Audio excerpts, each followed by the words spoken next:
become the most dangerous of all. What I can tell you is the location of the guy behind all of this. I'm going to have to ask you to confront him and make him reveal his whole plan. I'm just a marginal figure in the Order. Unlike those who are falling over themselves to serve our Highness, I'm interested in more inconsequential things. Huh? Enjo? Just thinking about that guy drives Paimon nuts! First, can you tell us your name? Let's go with Sanka. Leela's parents told me that he made a new friend recently. Some guy who goes by the name Kokuchu, dressed in what looked like Inazuman attire. I investigated him. He's not connected to the recent events. Just happens to be in the area. Huh. He managed to accomplish his goals without taking any of the risk himself. Pretty sneaky. Change is inevitable and nothing lasts forever.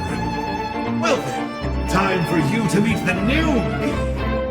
You're just trying to stall for time with small talk again!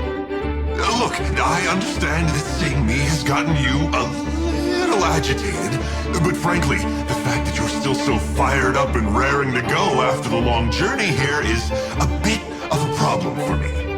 Let's burn off that excess energy with a little exercise, huh? Just to calm you down enough to hear me out. All civilizations will be reduced to rubble by the passage of time. From ancient kingdoms to heavenly thrones to worlds beyond, there are no exceptions. But from the ruins of every civilization, the dust will rise and never settle, thus transcending the confines of time. That dust is what we call a civilization's spirit. Don't be ridiculous! I spend my time digging for truth in ancient doodads and books. You really think a benchwarmer like me is capable of more than that? Someone triggered the trap I set in the cave. Looks like our friend took the bait. Yikes. Frosty reception. Gotta say, I kinda pictured this moment going a little differently. Something about this still doesn't add up for me. Why would he leave Sanhage's relic at the scene? Another image has appeared! Could it be the Mare Jivari? People started speaking of an enormous dark creature roaming around inside the Mare Jivari. Hey now, I may be a lowly clerk, but don't underestimate me. Never have we heard such praise and blustering from someone who was inches from death!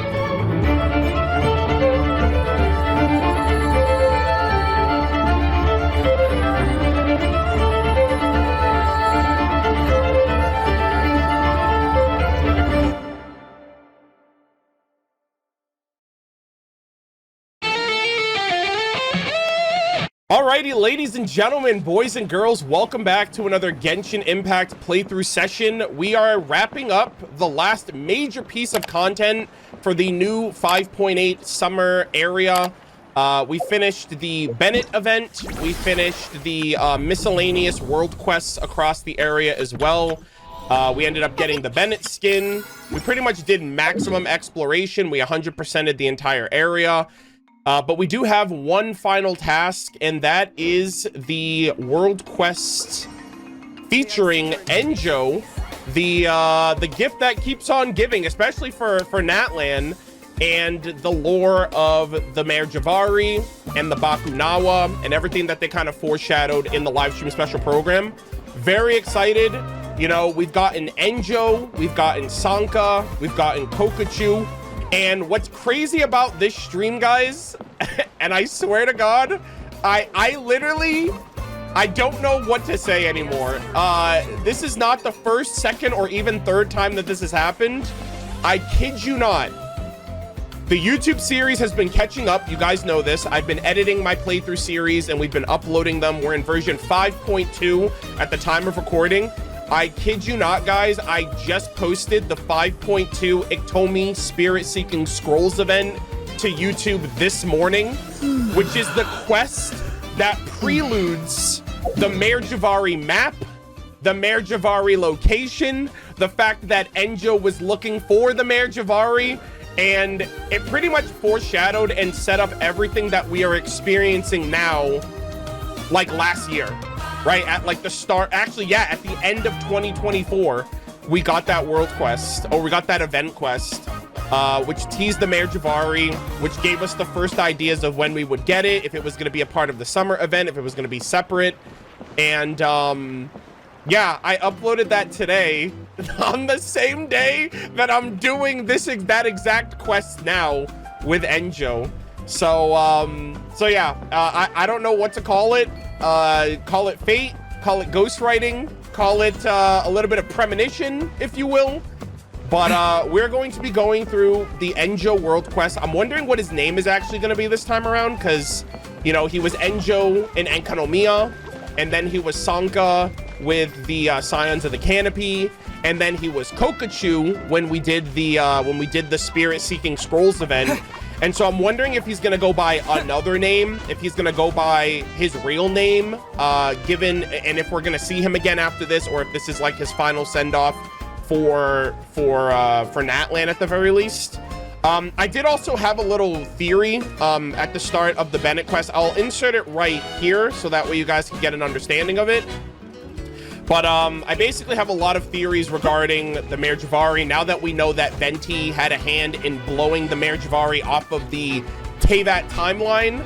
And that's why there's like some timey-wimey stuff going on, especially in regards to Istaroth, his dominion and his piece of authority that he has from a shade, and the price that he had to pay to do that 500 years ago, as well as the Bakunawa being a creation of my queen, her majesty, mother herself, Rhine daughter, Hexenzirkel Witch, Sinner of Conria, Mother of Albedo, and Shade of Life, and a woman after my own heart, by the way. Very excited to see and get lore on the Bakunawa, and, you know, it being a part of Albedo's family tree. It was used in the creation of Durin, who is in Nodcry as well, so I'm very excited for all of that. So we have a lot of stuff to get through for today, but first and foremost, one thing that I actually want to do on stream, because I haven't done it yet, now that we finished all the other world quests, for those of you who don't know, because some people didn't know this in the last stream, but after you finish all world quest content, with the exception of Enjo's, you get these little Asha badges, and you can redeem them at the shop here, and you can get all of these different furnishings that we've seen throughout the area. So I think you have 8 in total. You use 6 there. Yeah, I should have 2 Easy Breeze Asha badges left, and the last 2 you actually use at this NPC right here. And she actually gives you can buy them obviously, but there are 2 more furnishings you get from her after you buy out that other shop, or this one or whatever. So you actually get the model sun, and you get the miniature sun from the Bennett quest. So you basically get, you know, the little altar that we burnt the candles on during that quest line. So some people don't know about this extra little shop here, but this is an extension of where you use the rest of those badges, if you guys didn't know. But yeah, so I just wanted to showcase that so you guys know. I will be furnishing these for my teapot as well. Oh, that's right. I'm not going to open them anymore, but I'm basically collecting my daily eggs now, since we opened 1 of each when this place first came out. I already did 1 of each, and so now I'm just collecting all of them at this point. Before we jump into the world quests, there are 2 challenges that I have to overtake and prove myself in combat for. We've done all of the local legends in Natlan thus far, the 5.0 local legends, the 5.2 local legends, the 5.5 local legends. There is no name card tied to this, but I believe there's an achievement for both of them. We do have 2 local legends in the Tenochtzitoc area. We have the Capybara King, and we have the last survivor of Tenochtzitoc being the Cactus Desperado. I think this is going to be an exact replica fight to the He Never Dies Capybara that we fought in 5.0, which is hilarious because I posted that video to YouTube a couple of days ago as well. So a lot of parallels happening between Natlan when we first started versus Natlan now, which is hilarious. But we're going to be fighting off the Capybara King, and I'm going to be using my C6 R5 Arataki Ito team because I do not want to get one-shot by this guy. So wish me luck. And I'm sure this is going to take a little bit of time, but we will We will try. Dude, I should have built up my ultimates, actually. Yeah, I probably should have built up my ult before I started this, but you know what? Fuck it, we ball. Observe. Strike is one. Press the advantage. Charge. Let's roll. I will have order. I also love how he has Great Majesty as his as his name here. All right. Actually, I timed that terribly. Break a leg. It's showtime. Let's go, Ito! Kisagiri slashes, save me! Oh my god, please give me like infinite stacks. That'd be insane. Order guide you. Solidify. Advance. Rally. Observe. Strike is one. Let's roll. Who wants some Let's of this? go. Oh my god, he's almost... Bro, Ito's cracked! Oh my god. Attaboy. Holy shit. Sheesh! This is order. Arataki to the victor go the spoils, Ito. Press the advantage. Observe. Your grand finale. It's showtime. All right, here we go. GG, boys. It's been real. It's been fun. But it hasn't been real fun. Hell yeah. I won that battle fair and square, okay? And there you have it. We took out the Capybara King, and he never dies. No Air Force. Catch and defeat the Capybara King. Enjoy the Night Kingdom. I'm so sorry. All right, anyways. And we're just gonna move on over to the next fight. That was great. Yeah, he never dies. Spoiler alert, he dies. You know, like how this area with the Mare Jivari is like this, it has like its own weird like time flux, like time flows a little differently in this area because of, you know, the phenomenon that was happening. What if we just killed the Capybara King, but because there's like time manipulation, we killed him in the past. And so in 5.0, that's actually him after we killed him now in the past. You know, like there's like some crazy massive like dank time manipulation, but we created he never dies. You know what I mean? That'd be kind of cool. I have not fought this boss yet. For those of you who know Flip, he's a Genshin like meta player. He did my Stygian Onslaught. I'm actually doing this collaboration with a bunch of meta players where each player does like an account review of mine and they do my Stygian Onslaught so I don't have to. Guys, I work smarter, not harder, okay? I give the meta players content and they give me my rewards. Big W. And then I take all of that, I make a video, I post it, and then I get paid. Easy clap. We started with Flip, and I'm gonna try to get Zajef to do an account review and my next Stygian Onslaught, but apparently this guy's in the Stygian Onslaught. I have not fought him yet. So the only thing I know is when I first came here and I saw him for the first time, he one-shot my Skirk. I think it was my Skirk that he one-shot. He one-shot someone on my team, and I was shook. I was like, get me the fuck out of here. Like, I didn't even realize he killed her until I tried to switch and she was already dead. So like, he like killed her when I realized it. The only thing that I know is that you're supposed to use Electrocharge, and because there's water here, they did the work for me. And so I'm just using Mawika and Jalonin for some like extra damage, but I think Fischl and Auroran should be enough. I just have to hope I don't die from that one-shot attack that he used on me. Also, he has a very interesting name. He is the last survivor of Tenochtzitoc, actor Papar. So, that's interesting. Be free. Anyways, let's see how we do, gamers. Letting great names echo. I think I'm supposed to... Hold on.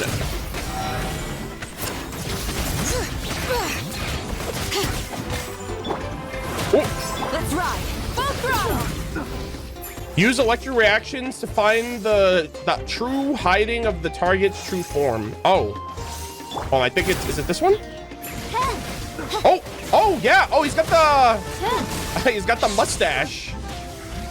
Okay, hold on. Let me do this real quick. Tell me what you see. I don't know if he changes positions, but let's go. There we go. I assume that's what I was supposed to do. Shadow Raven. Go. You're free now. right. Big damage.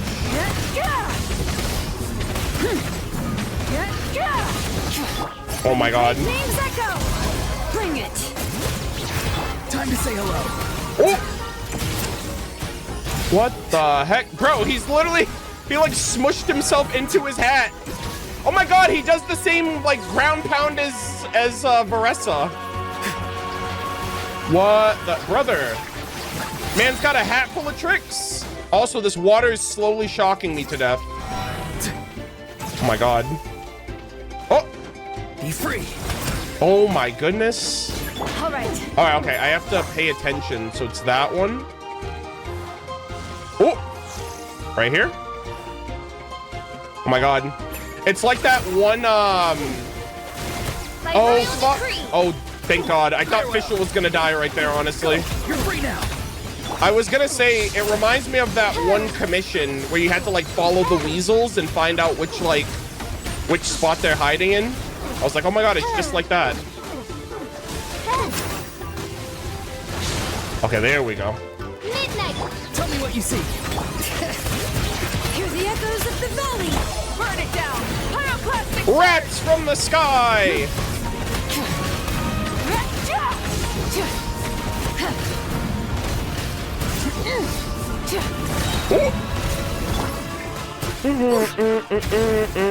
I'm gonna miss the Natland music so much, guys. The battle music. Oh my god, Aurorin, I am so sorry. All right.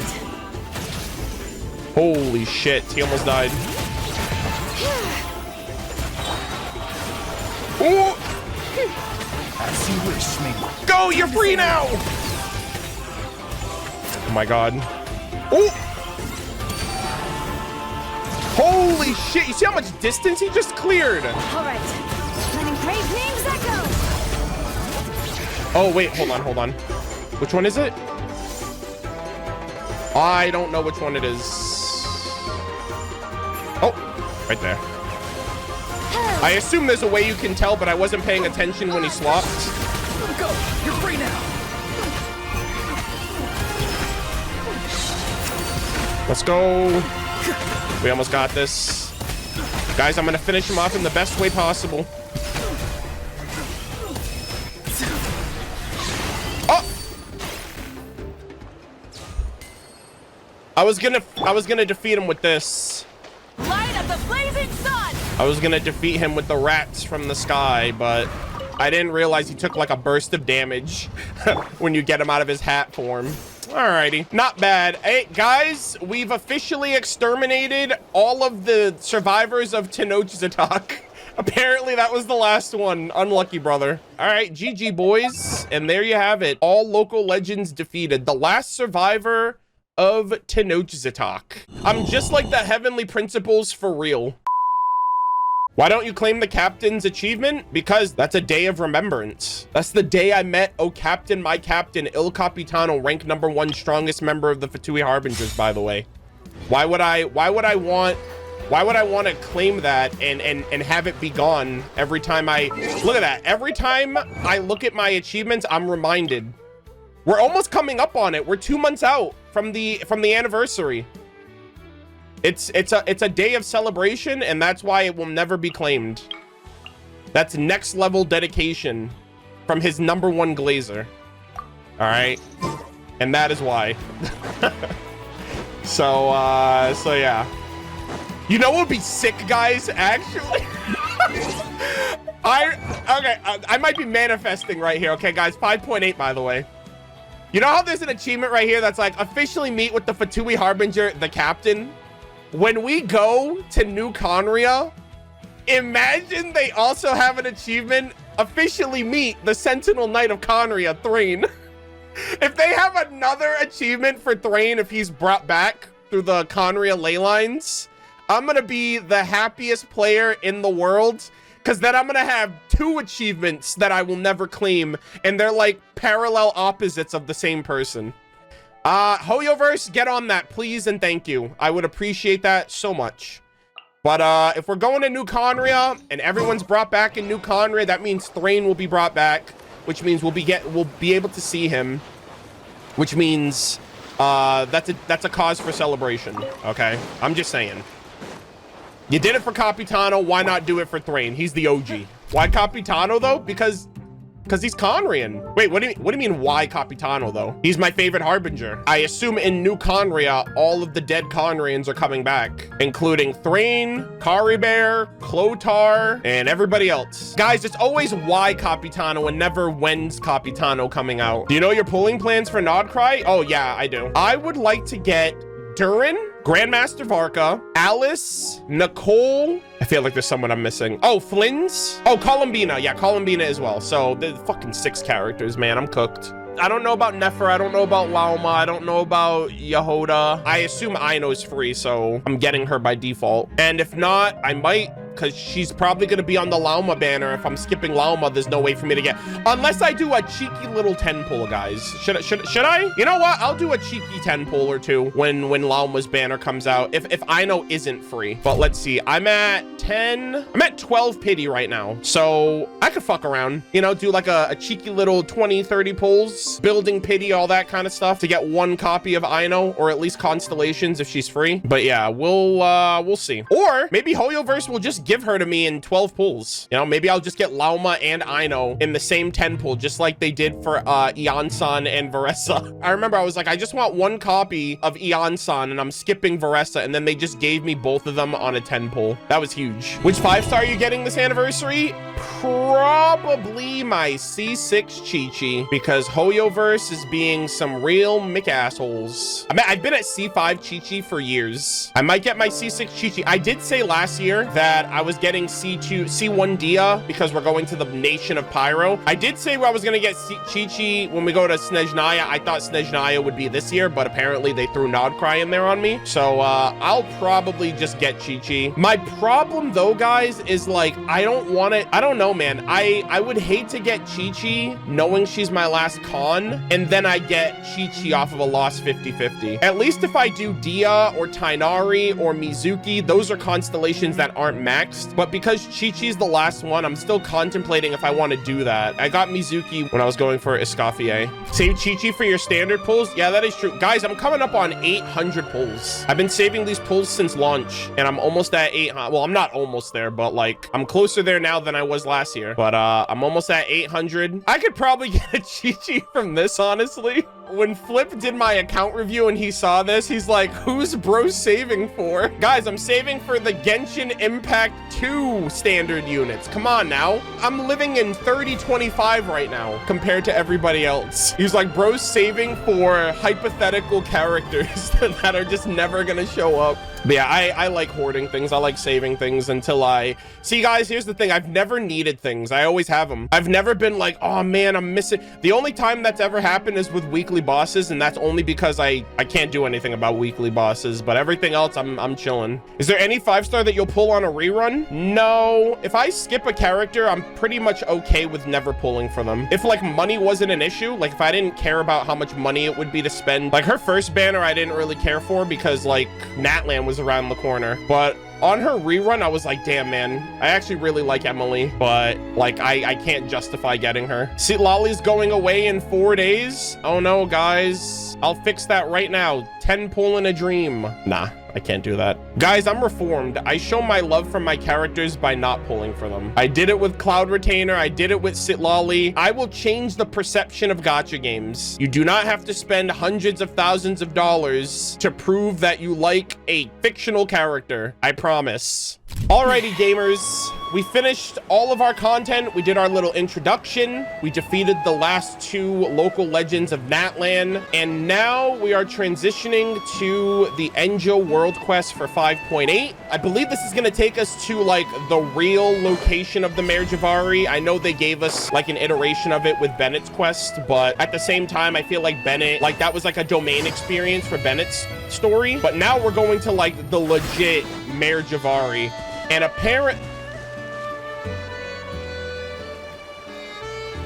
Sir, I just killed you? What are you doing?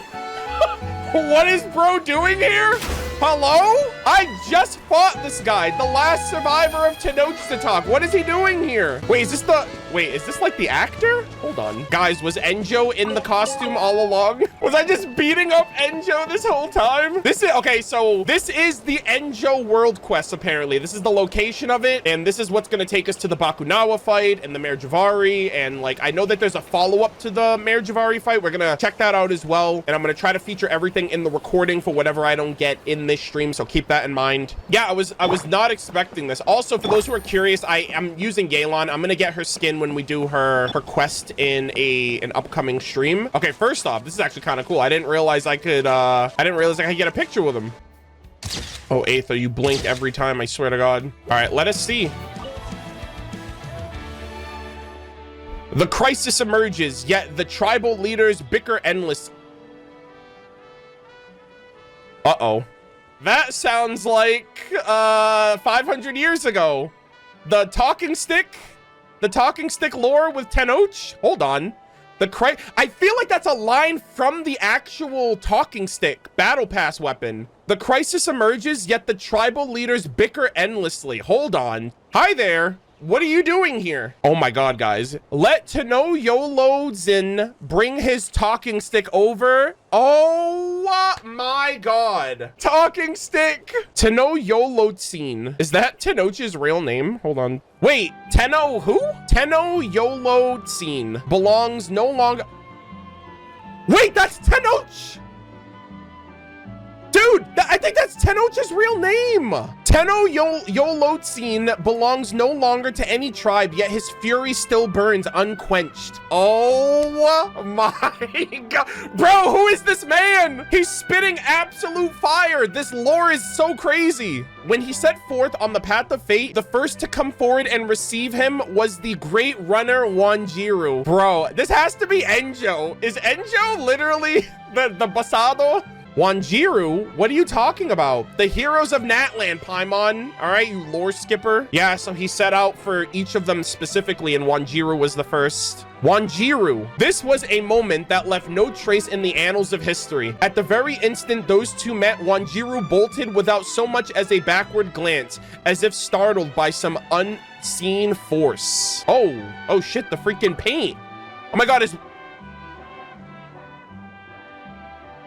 Chat, I just had a thought. What if all the heroes of Natlan turned into Asha? I just saw the paint on the floor. I was like, oh my God, did she run away as an Asha? Because like the people of this area all turned into Asha. Or not all of them, but the souls of some of them merged with the monotube to become Asha, like Bennett's parents. What's going on? Who is he talking to? Basado jump scare, holy moly. Tenochtzitoc's suspicion surged as he glanced around, and he spotted a snaggle-toothed child lurking by the side of the road. The child had been the one to scare off poor Wanjiru. A snaggle-toothed child? Hey, Paimon will have you know. Oh my gosh. Smiled. Paimon's teeth are in perfect condition for now. Wait until we get to Celestia, guys. Surely they're foreshadowing. She's like, perfect teeth, all the more to eat you with, my dear. The insolent child provoked Wanjiru and even went so far as to bare her teeth, an act of utmost sacrilege. Tenochtzitoc was filled with rage. Oh, Paimon, sorry if she disturbed you. Please don't be filled with rage.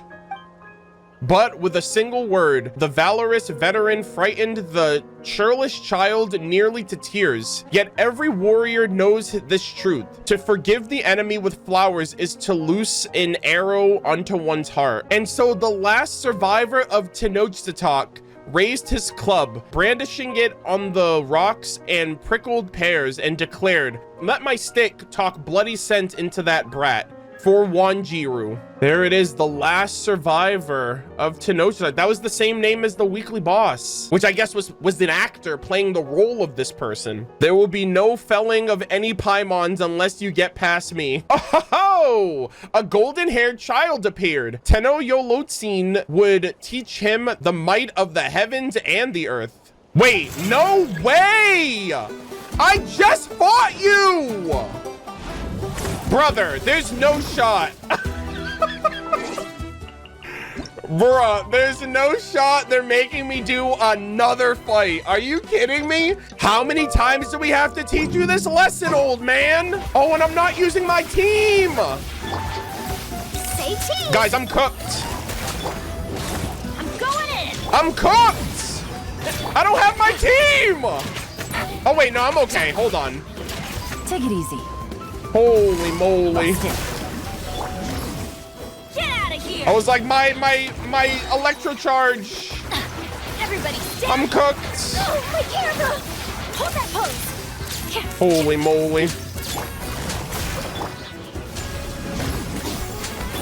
Things are about to get tight.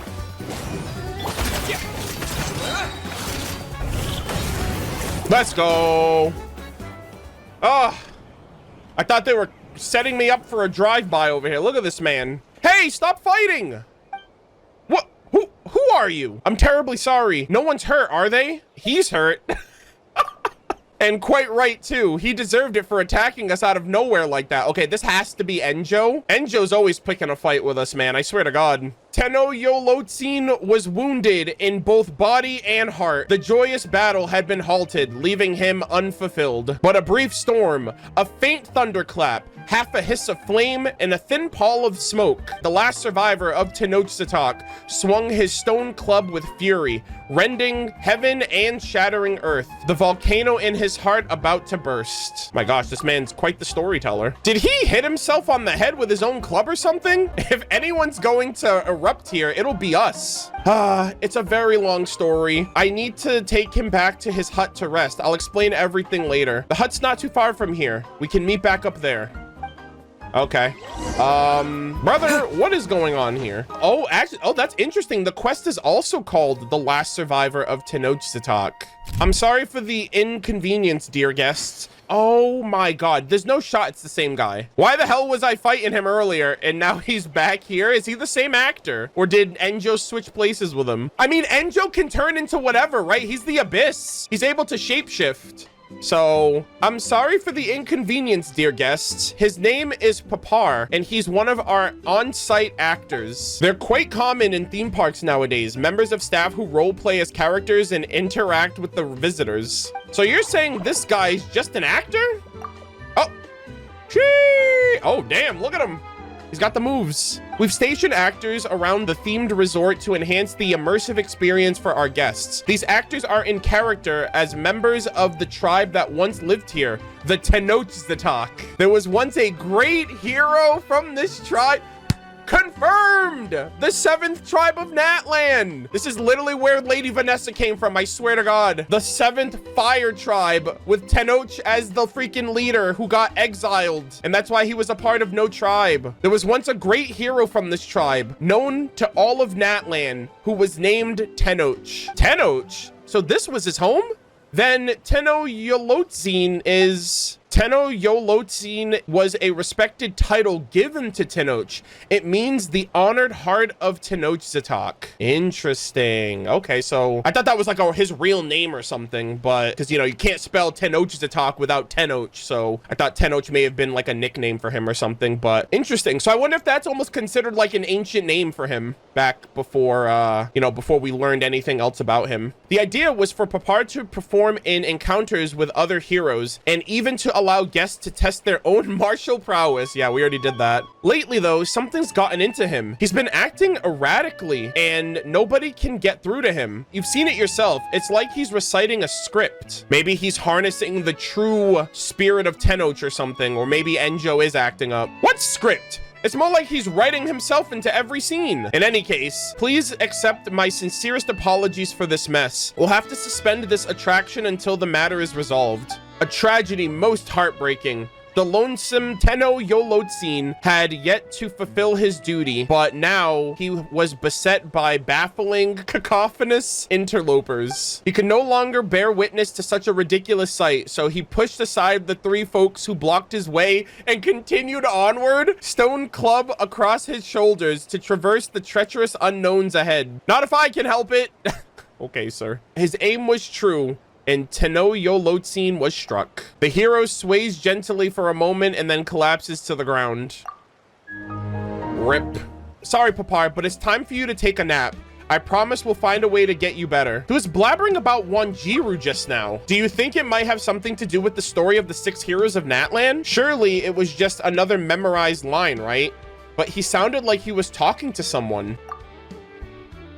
Oh, I remember now. They said, like, in the trailer, they said that there's like some like weird stuff happening, and there's like spirits of the past that were on those swings. There were like other Asha or like Monatu. I remember now from the live stream, and that's how they said like Enjo would be involved. But yeah, there's some weird shenanigans happening. It was a moment that left no trace in the annals of history. In the instant those two met, Wanjiru bolted out. Yeah, so that's what we just saw. Yeah, it's like there's an invisible actor there or something. He said Paimon scared them off. Invisible? Well, I have heard of some rumors about hidden spirits lurking around these parts. Maybe Papar's gotten himself mixed up in something dangerous. I should find a shaman to help. Isn't that perfect? There should be plenty of tourists from the Masters of the Nightwind at the resort. As it happens, a young shaman did check into the resort this morning, but it didn't feel right to bother guests and that sort of thing. In any case, I'll investigate the rumors regarding the hidden spirits first before deciding what to do. Is that Citlali? That's the only young shaman from the Masters of the Night one I can think of. Since you've got no other leads, why don't you let us help out? You did dig around for those rumors, and we'll help you look for the shaman. That's much too kind of you. I wouldn't know how to make it up to the two guests if they were to spend their vacations on something like this. Okay, then, you have my sincerest gratitude. The shaman arrived this morning, and I'm told he's I'm told he's an up-and-coming hotspot in the Masters of the Nightwind. Oh, Auroran? Pause champ? I'm guessing he's probably wandering around the hill in the northernmost part of Wavy Bay. Then that's where we're heading. We'll be right back. 07s, buddy. You'll be okay. Oh. Hello, sir. Oh my god! Chat! This is the NPC from the 5.2 event! I remember because his name is spelled Leela, which is one letter off from Layla, which is like, you couldn't come up with a completely different name? Oh my god. They were spirit seeking off of this guy during the Spirit Seeker Scrolls event. Wow, what a cool callback. Completely, I did not realize it was gonna be him. And it's so funny, because I literally uploaded that video to YouTube today. That's hilarious. Not planned, by the way. Not a ghostwriter, by the way. I'm not beating these allegations. Hello, you two. Is something the matter? Huh? The great hero, MurderofBirds and Paimon. How fortunate I am to cross paths with you here. Oh my god, yes! Paimon remembers, so do I. Have you forgotten? I'm Leela, that spirit duffer. You, Master Auroran, and the great shaman Citlali once saved my life. Yep, and we learned about the Mare Jivari from that event too, which is huge. Oh my god, I love this. Chat, we were there. I have the item in my inventory. Leela recounts an event that happened not too long ago when you helped a member of the Masters of the Nightwind return his lost spirit to his body. Oh, it's you. Well, you're looking healthy, Leela. Paimon almost didn't recognize you with your hat on. Did you say Master Auroran? Yes, I did. I'm currently studying the mystic arts under Master Auroran's tutelage. And does Auroran know about this? Well, it's something of a one-sided teaching relationship. Oh god. So he doesn't even know he's your teacher? What kind of student are you then? As someone who used to be a spirit duffer, if Citlali hadn't saved me and Auroran hadn't taught me, there's no way I could have become a shaman. If a teacher is like a gardener, I'd gladly be one of their Guys, it's a talking vegetable. He's a talking carrot, guys. No wonder he's Auroran's student. Oh my god. If a teacher is like a gardener, I'd gladly be one of their carrots and let them water me with knowledge. That is a crazy line, by the way. MurderofBirds, do you really think we can rely on this guy? Come again? I couldn't hear it that very well. Paimon was just saying how nice it is to run into an old friend. Master often calls me friend as well, but I won't have it. Master is master, and Master's granny is Master Granny. That's just how things are. As for you, most venerable MurderofBirds, I know that you are friends with the great shaman Citlali, which makes you, oh my god, I'm Master Gramps.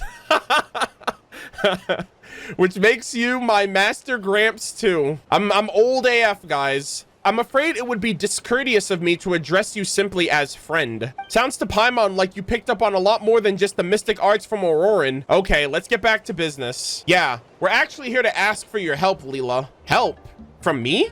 Rest assured, good masters. Whatever task you entrust to me, I shall fulfill it to the best of my abilities. All right, buddy. We gotta save this man. So you think he's being possessed?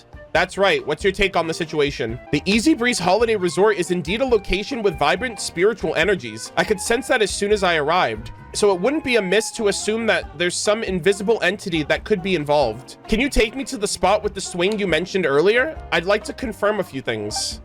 This is so cool, man. This is awesome. This is the spot. Oh. Just as I thought. What is it? I truly was held back by apical dominance. What now? It's a botanical phenomenon. The stem of some vegetables grows incredibly quickly and absorbs a large amount of nutrients, impeding the growth. Oh my god. This is literally kind of like what Capitano said in the Natlan interlude. He was like, you know, in the garden of the gods, plants fight for nutrients and, like, you know, you gotta pluck some of them out so they don't all die out. In the garden cultivated by the gods, flowers and weeds grow side by side. When the weeds compete for nutrients in the soil, the gardener intervenes to inhibit their growth. Yeah, there's a lot of gardener story references. I remember Capitano mentioned that to us in 5.2. The stem of some vegetables grows incredibly quickly and absorbs a large amount of nutrients, impeding the growth of lateral buds and leaves. If you want to encourage more foliage, you have to remove the apical bud from the top of the stem. Master Auroran said that I was once held back by my spirit duffer problem. That is, until I found a way to clip it off the top. And then I blossomed into a healthy vegetable with lush and verdant foliage. All right, God bless Auroran. Tevat to Leela, do you remember why you do remember why we're here, right? Of course. I might sound like I'm going off topic, but I was just trying to say that I've discovered some traces of spiritual energy. Okay. Bro's speaking in tongues right now. He's speaking Auroran. I'm not fluent. They're weak and very, very faint. An ordinary shaman might have walked right by without noticing a thing, but I'm no ordinary shaman anymore. Thanks to Master Auroran, I've grown into a plant to be proud of. Leela, can you please drop the vegetable metaphors and focus on the matter at hand? You'll have plenty of time to think about stems and buds after we solve the problem. Yes. Of course. Just as Master Gramps said, the afflicted actor conversed with some kind of presence here. I'm gonna use my clairvoyance and try to follow these faint traces of spiritual energy. It might be possible to glimpse the presence's true form. But first, I need to prepare something very important. What are you doing? Oh my god. Brother. You know what? I'm gonna let him cook. I'm skeptical of these carrots. Carrots? Guys, it's Zenless Zone 0, get it? It's the carrot data. We're leading the spirits back to the land of the living. Surely Hoyoverse is cooking right now. What sharp eyes you have, Master Gramps. These are indeed carrots, and this is a carrot ring. This is a medium of divination that will help with clairvoyance. I wanted to say carrotvoyance, but that was kind of bad. Anyways, in my tribe, everyone has their own unique method of divination. Some use graffiti, others use smoke and water. I use veggie tables. Well, that's novel, but does it actually work? Master once told me, do not underestimate the humble vegetable. It is the eyes and ears of the world, born from the soil, gifted with its spirit and blood. It bears the symbol and memories of the land. Bro, he's literally talking about the Aranara. Bro, that's not a vegetable. It's an Aranara you're talking about, okay? They remember. The forest will remember, okay? Every time you eat vegetables, it's like suckling on the teat of Mother Tevat. Okay. Sharing in the histories and mysteries passed down through generations. Sheesh. Ma'am. Mother Tevat, thank you very much. I appreciate it. That's why we eat vegetables and not grass or leaves. Ugh. Paimon's never eating another vegetable for as long as she lives. She'd rather eat slimes. I mean, you've done it before. That's a pity, Paimon. You could have... Oh my god. That's a pity, Paimon. You could have a chance to grow your wisdom. Yeah, just eat a Dendro slime. Right? Archon slime theory? She's gonna eat all the Archons. She's gonna eat all their slimes. Are they cooking right here? Is Paimon gonna eat everyone and everything? Starting with the slimes? The most primordial beings on the planet? Oh god. Please just continue with whatever you're doing, Leela. Paimon won't say anything ever again. Feel free to speak your mind, Master... Oh god, Master Paimon. Feel free to speak your mind, Master Paimon. Thank you for allowing me to share my knowledge with you both. Can you please just start already? Of course. Here, Paimon, and you too, Master Gramps. Put your hand on my shoulder. It will help you see. Oh my god, are we looking into another space as well? Like what happened with Diridith? I've gleaned from the spiritual traces that the hidden presence is neither powerful nor violent. So yes, I think it's quite safe. I'm ready. All right, let's get started. Oh my gosh, guys, we're back. Holy shit, we're back, gamers. It's literally the 5.2 event all over again. He's literally spirit seeking. Carrot ring. Oh, carrot ring. Make visible these unseen things. Show me. Show me. Where is their grave? Carrot ring. Oh, carrot ring. Make visible these unseen things. Show me where they fall. Whoa! Oh my god. It's an Asha! Oh my god! What the heck? Oh, the Mare Jivari. Oh! Enjo! Brother! He's already there? Okay, I guess he's not the actor man. How did things turn out this way? Oh man, my head hurts. Are you okay, Leela? I'm fine, but I'm afraid I've reached my limit. Did you see that? Truly remarkable, I dare say. It was like a dream. What did it all mean? We saw the Asha on the swing. We saw a couple of Asha near like one of those altar talisman things. And we saw a couple of Asha which looked like they were dead in the Mare Jivari, and Enjo is there right now. All I know is that the Asha on the swing is probably the spirit you're looking for. Oh, how many were there? There was 1, 2, 3, 4, 5, 6. There was 7 in total. So I wonder if each of those Asha represents a different hero of Natlan from the past, from 500 years ago. Maybe this is like the last lingering remnants of one of them. I don't know. Or like their Asha spirit or something. All I know is that the Asha on the swing is probably the spirit you're looking for, although I'm not sure how it gained the ability to hide itself. Moreover, the spiritual energy traced belongs to more than just one Asha, which lines up with what we saw. There must be several of them nearby. Are they the cause of the problem? It's hard to say, but it's likely that actor started to lose control of himself because he was affected in some way by the Asha's departure. If we can track down those Asha, we should be able to calm him down. That's how it is. Vegetables aside, it looks like you've learned some real skills, Leela. I have to work hard not to tarnish Master's good name.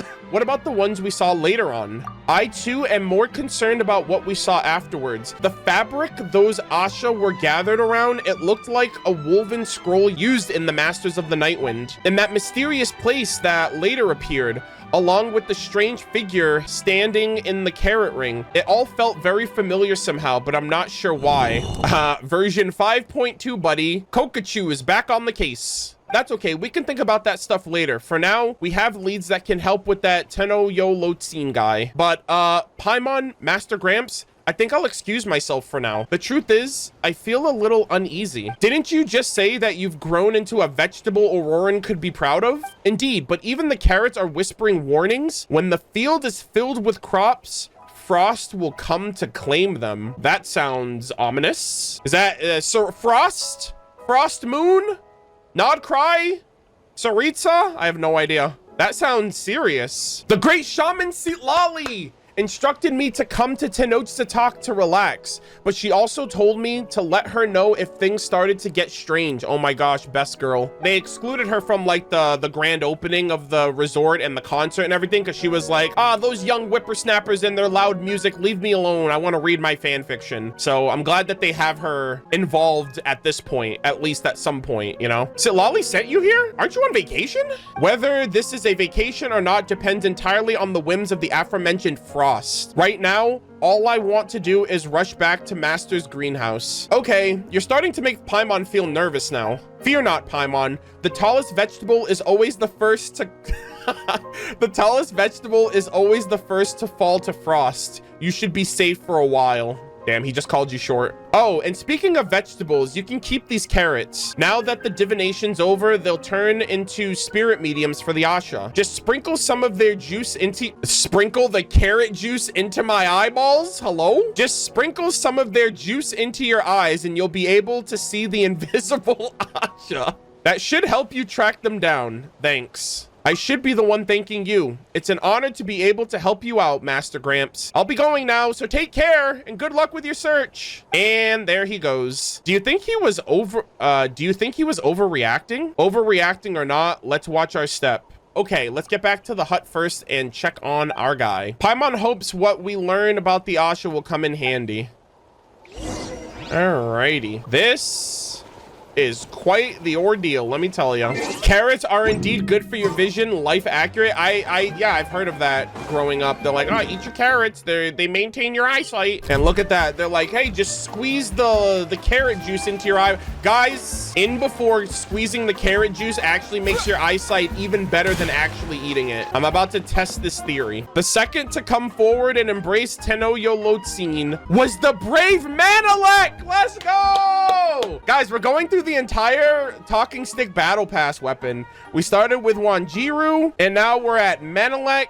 Oh my gosh, shout out to Ngubu, by the way. That's right, the third was oh my god, that's right, the third was the cunning Sanhaj Kampore, the fourth was the young Burkina, and the fifth was Sunjata. The sixth to go with Tenochtzitoc was the nemesis. Oh yeah, the sixth was the nemesis of the youth, the giant Tupac. How am I supposed to explain to your mother how you ended up like this? Bro, he's just spitting lore. He's like, I forgot everything. I forgot my name. I forgot everything. All I know now is dank Genshin lore. Whoa, he's awake. You're back. Don't worry. He's just reciting lines again. The witch doctor's sedatives are very effective. His erratic behavior earlier was probably due to something agitating him. We found the shaman and he told us what to do. No thoughts, only lore, yeah.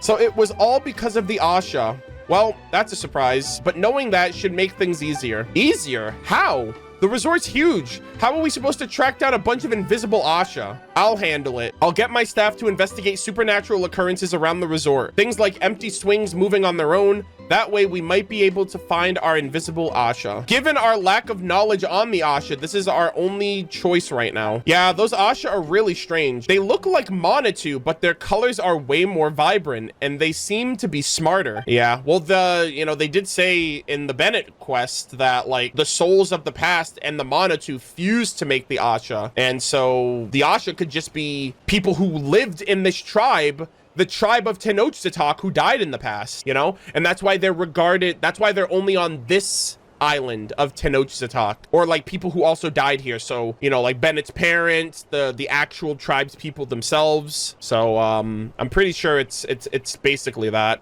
That's one way of looking at it, but it might be more helpful to think of them as having a soul. Yeah. In Tenochtzitoc culture, the word Asha has two meanings, one of which roughly translates to benevolent soul. Many believe that Asha are Monitu's with us. They literally are, yes. Many believe that Asha are Monitu with a soul, and that's why they're smarter and more approachable. Oh, Paimon gets it. So what's the other meaning? Paimon bets it's got something to do with the spirit of summertime that embodies this resort. That's not a bad guess, but the second meaning is actually something closer to ashes. Oh dear. Ashes? Asha to Asha and dust to dust.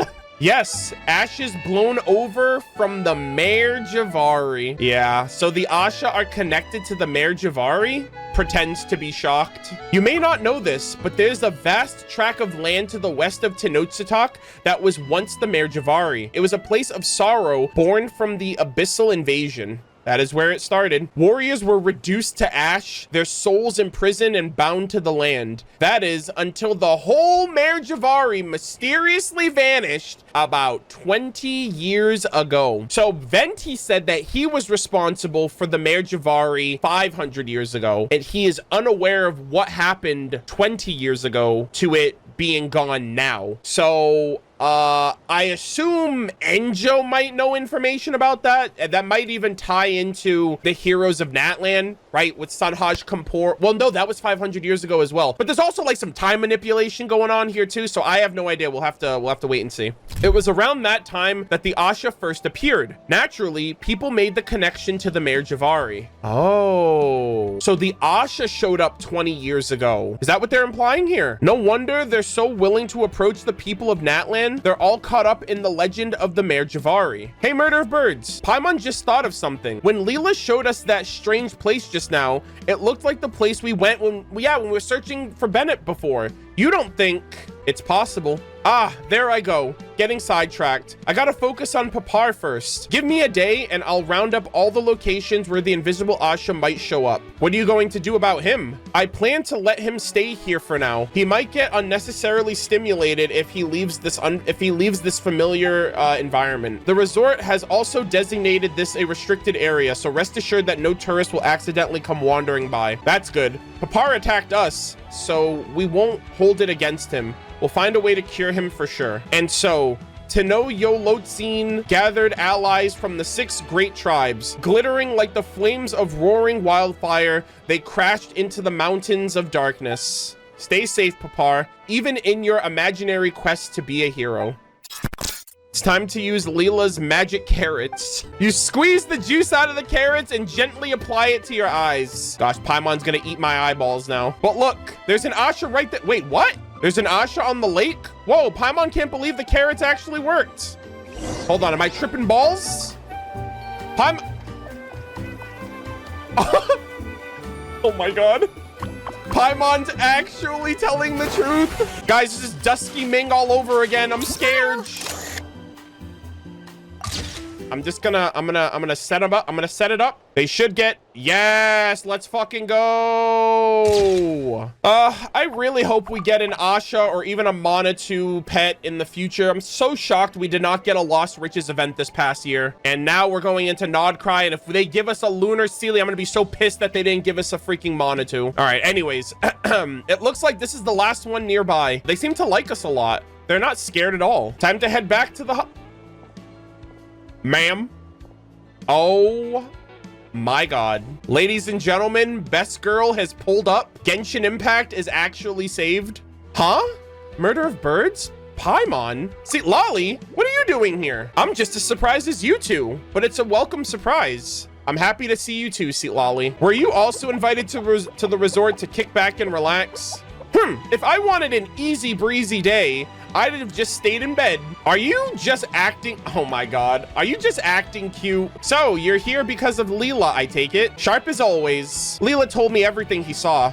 Everything points towards the Mare Jivari. So, it really is the Mare Jivari. But didn't it, you know, disappear? If it really did disappear, it shouldn't be possible to perceive it in any way. I suspect that it was hidden by some kind of power, which would explain why Leela could see it. Yeah, I assume it's Enjo somehow. It's related to Enjo in some way. But enough of that. I'm not here for the Mare Jivari either. My main target's the person who showed up in Leela's clairvoyance.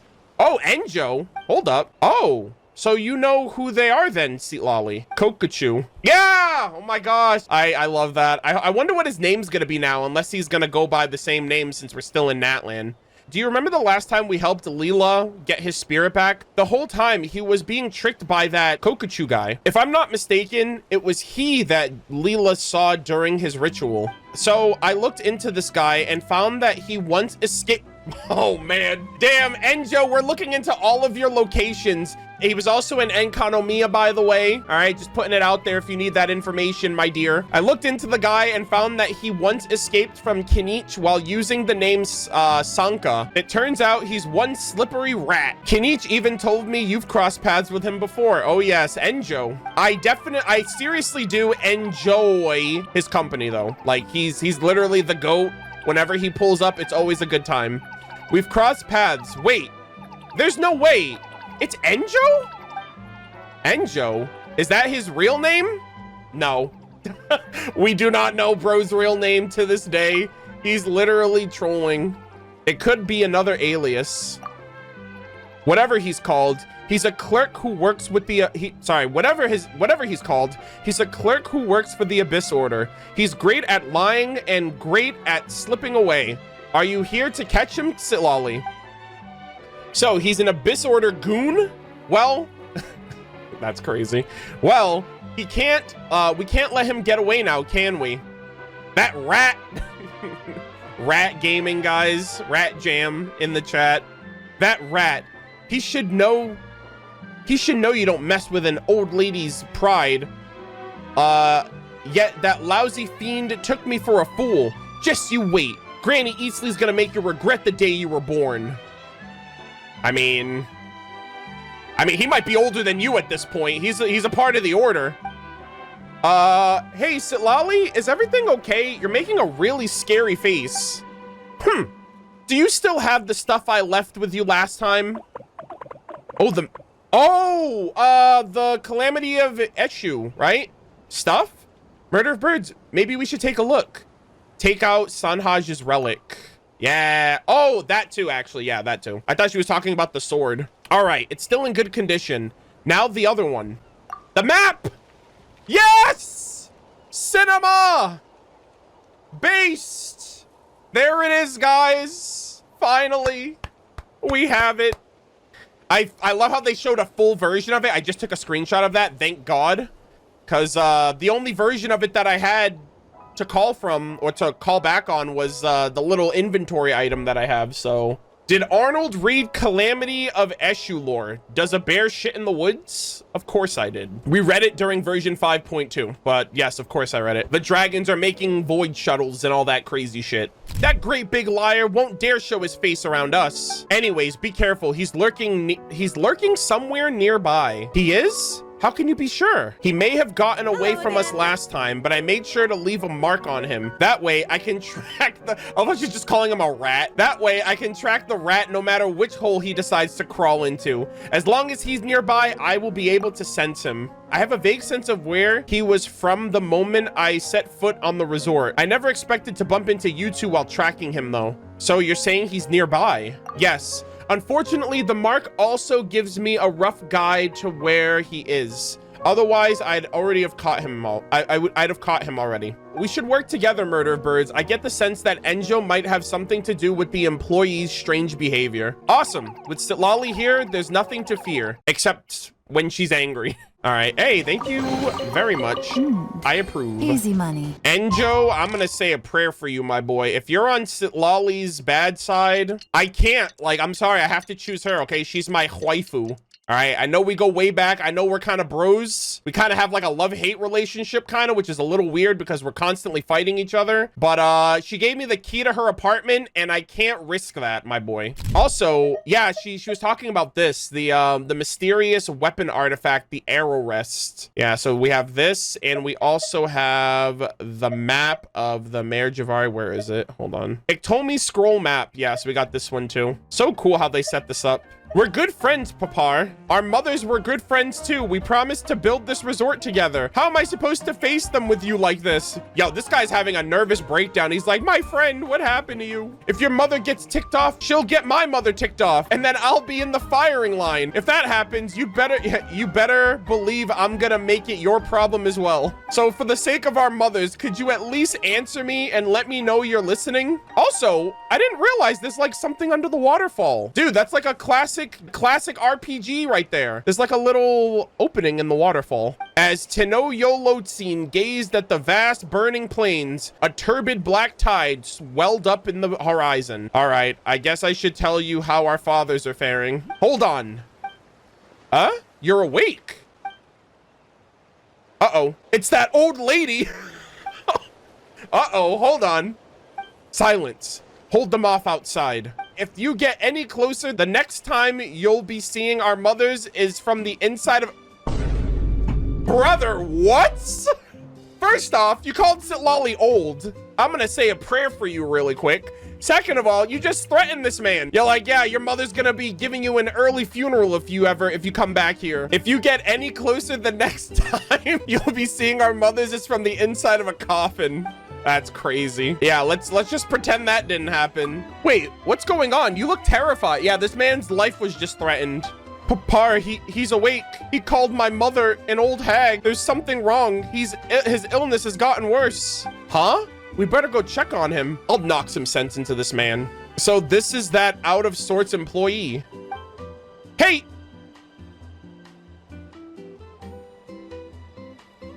Wait a minute.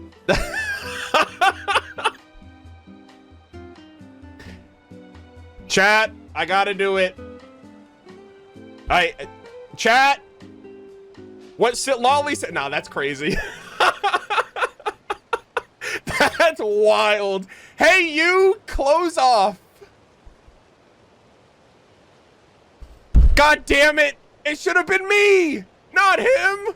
Yeah, that's, this is, I can only imagine what people did with this. They took it and they ran with it. The Genshin community, you know what? I approve. Hey, you, close off. And then she's just talking to the traveler. So many people would be mauling right now.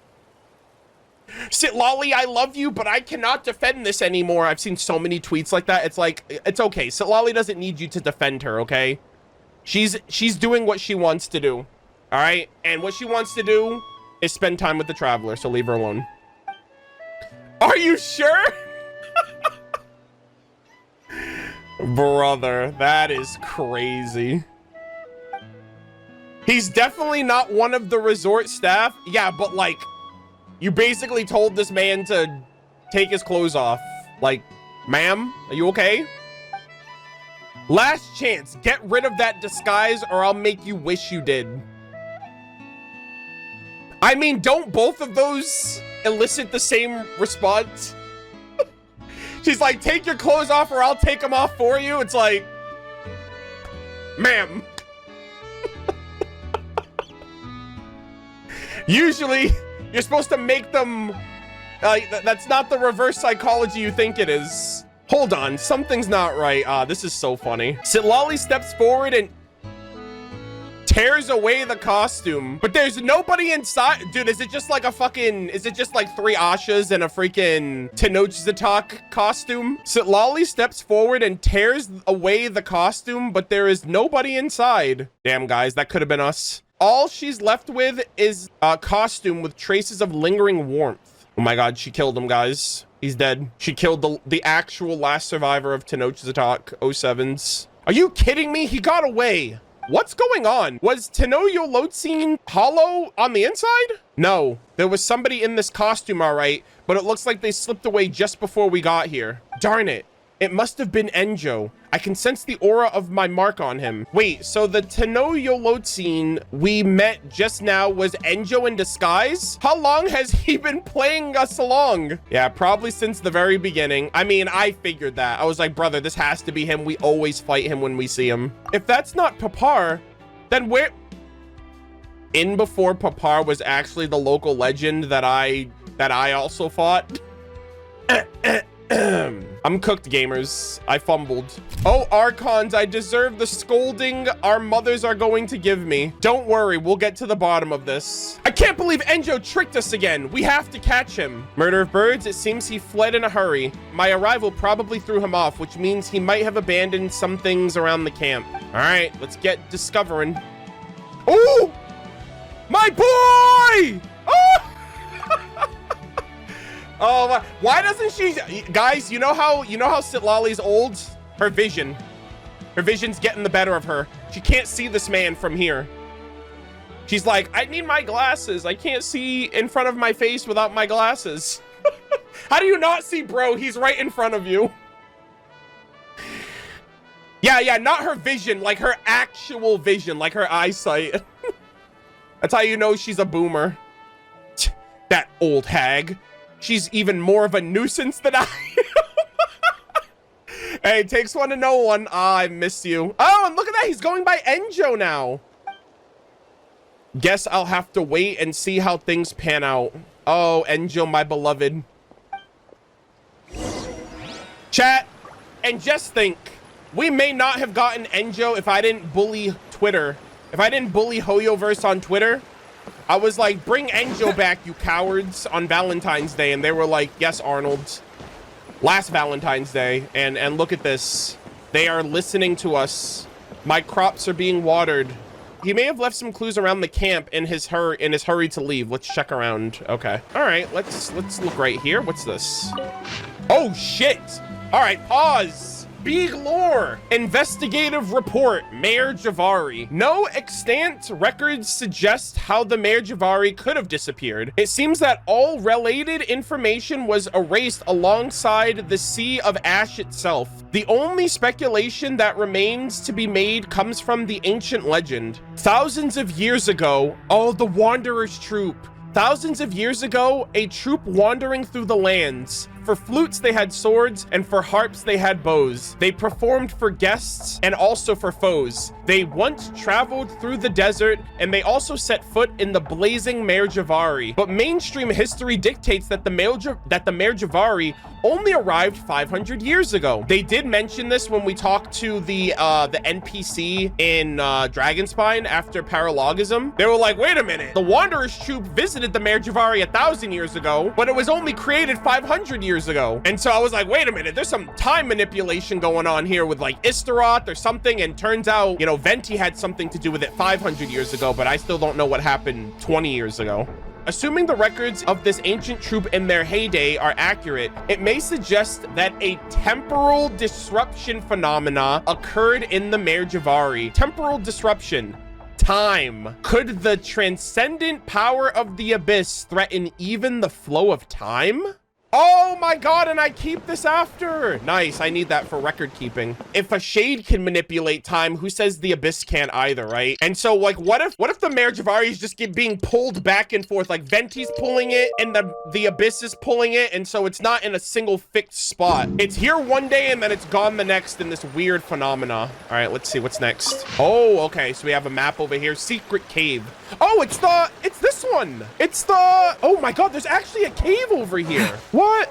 Okay, hold on, pause champ. Yeah, I saw the little like entrance spot right here in the cutscene, but yeah, that's a whole ass cave. I think the circle is right where I'm at right here. Oh my goodness gracious. The Bakunawa, one of Rhindaughter's children, one of Albedo and Durin and Susbedo and Alenus' siblings. Holy peak.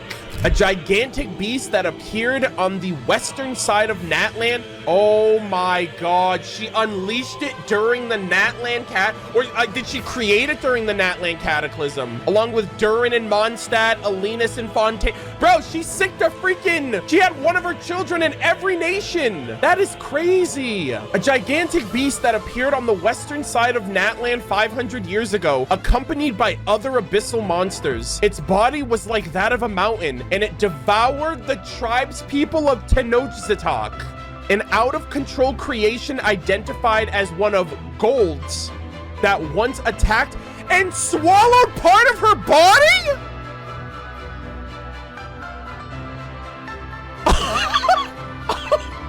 What?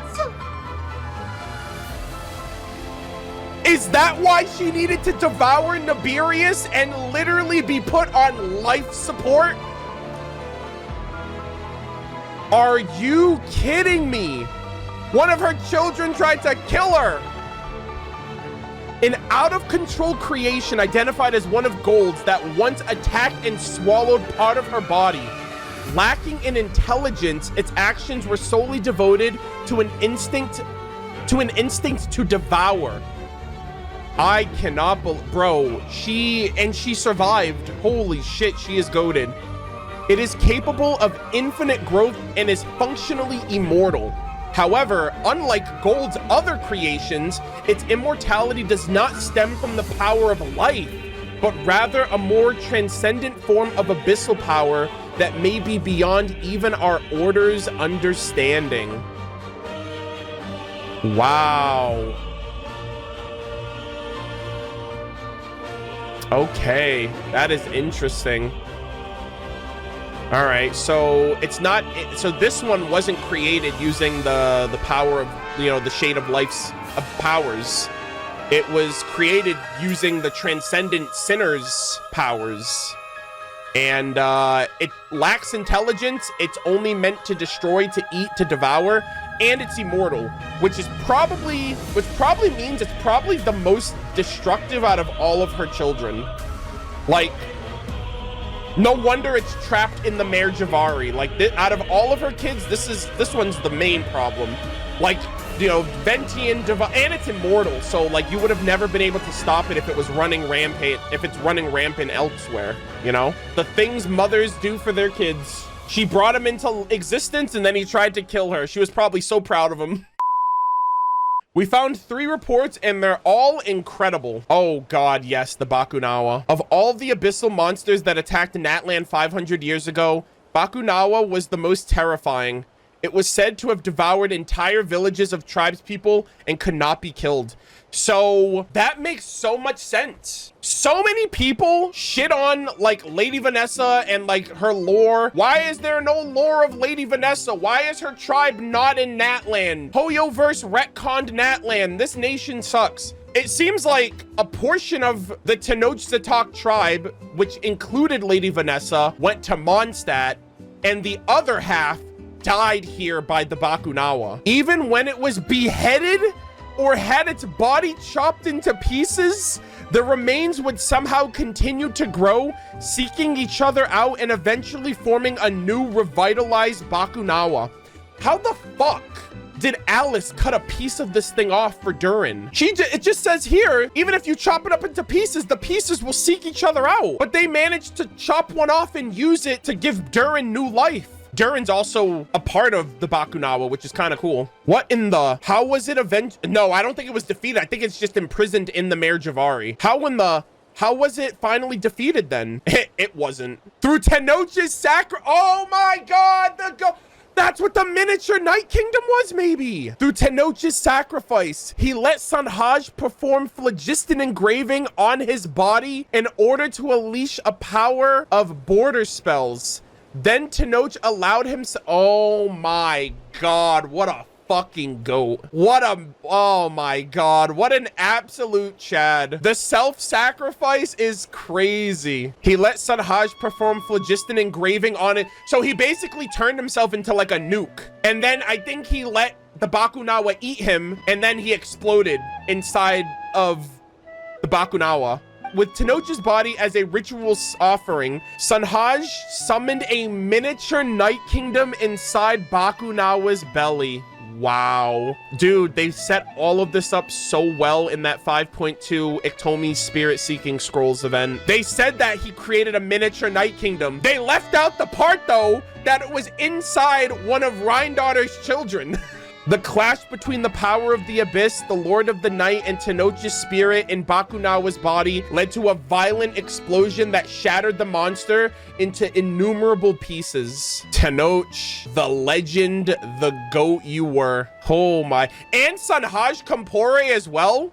Like, brother had like reached into his bag of tricks and pulled out a nuke. Yet even so, some believe that it never truly died and that its rebirth was merely suppressed by the chaotic energies unleashed in the past. And I think it killed Stanley as well. I'm pretty sure the Bakunawa is the creature that Hans Archibald referenced that killed Stanley. And of course, the only thing that could kill Stanley is an immortal abyssal creature, I'm sure. If the right conditions are met, the beast's remains could potentially still grow into a new Bakunawa once more. Wow, that is crazy updates. That is a lot of information. Just on the Bakunawa and like Tenoch and Sanhaj, like they kind of gave full clarification on what they foreshadowed a few months ago. All right, the Mare Jivari. Enjo failed to uncover the mystery of the Mare Jivari's disappearance, which is good news for us. But his hypothesis is a little hard to believe. About the secret cave.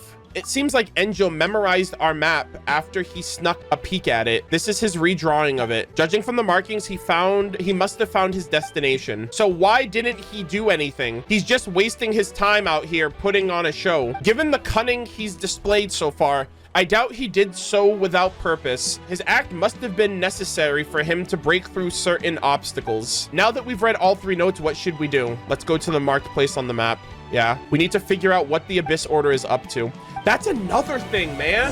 Unless Enjo is just a lore nerd like me for real, and he's just like, I just want to know. I just want to know these things. He's looking for Before Sun and Moon. He's trying to learn about the ancient dragons through Kahulahau, and now he's trying to find the Mare Jivari. Either he's doing it for a grander purpose, or he's literally just, I'm just a researcher. I'm just a scholar who likes lore. I also think he might be connected to the Lava Walker, because the Lava Walker was Pyro and Enjo is Pyro. The Lava Walker was a sage, and Enjo's like, he loves lore, he loves information, and we don't know the Lava Walker's identity, and we don't know Enjo's real name. So I think that might also, because the Lava Walker lore was a part of the Mare Jivari, just like the Wanderer's Troop and Stanley and like all these other things. Has this cave always been here, chat? Or was this activated when I started the quest? I did not realize. What the... It was always here? Really? Could you like accidentally trigger the quest by coming down here? Oh, wow. Yeah. Oh my God. Oh shit. Yeah, there is. Holy moly. Hello. I'm so sorry. Oh, there's the Abyss down here. Just like in that one area when we were doing the, Everybody stand back. when we found Bennett's parents' journal. There were Abyss down there too. Oh my God, this team's kind of scuffed. Quietly now. Oh my God. Say cheese. Busted. Here comes the catch. Oh my God. Let's light it up. I'm going in. Sheesh. Yeah, I was like stuffed in the corner over here.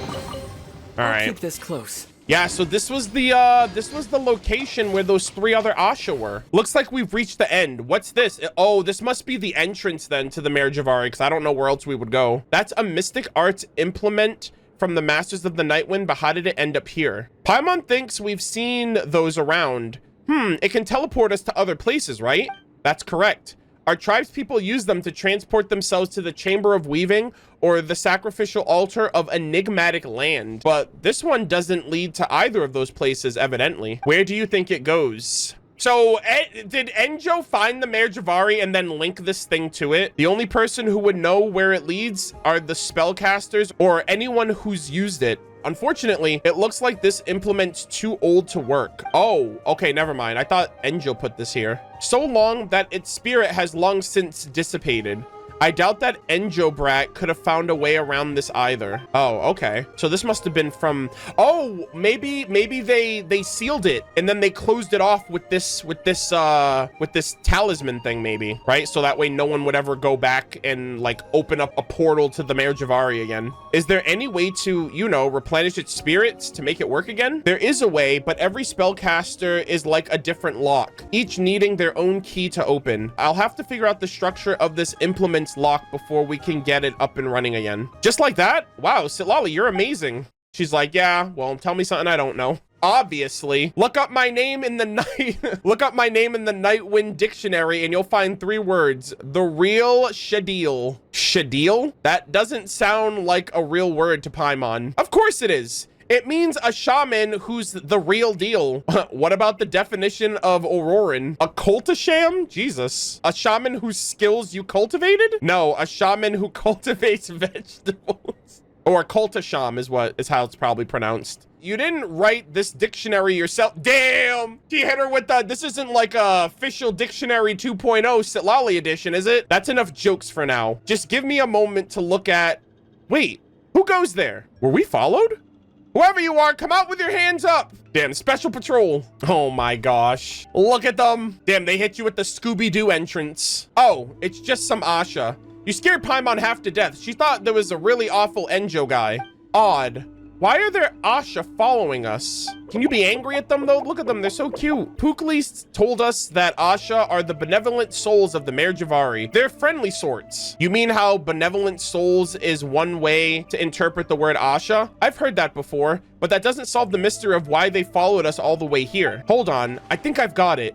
Maybe they're not just being friendly. I think these are the heroes of Natlan somehow. Like, they died and this is where their spirits like rested after all these years. Because I mean, they fought in the they fought here 500 years ago. I'm sure they all died here, or most of them. Maybe they're after something we're carrying. If they're the benevolent souls of the Mare Jivari, it'd make perfect sense for them to be drawn to it. Do the honors, Murder of Birds. Take out Sanhaj's relic. Sanhaj's relic. Oh wow, the Asha are really happy. They must have seen Citlali take it out just now and followed us ever since. A reunion after all these years. What? What are they doing? Oh my gosh, I reinvigorated their spirit. The implement, it's active again, but how? They did it. They locked it up. I think these are the heroes. It seems like the Asha were the key we needed for the lock. We might not know who left this implement behind, but the place it points to has something to do with the Mare Jivari. Should we go and take a look around? Only if you're both ready. We can't wait too long. That brat from the Abyss Order is going to catch up to us sooner or later. Let's do it. I'm ready. Paimon's a little worried about this one, but okay, let's go. All right, guys, this is it. The real Mare Jivari. Whoa! Oh my God! The Speaker's Chamber?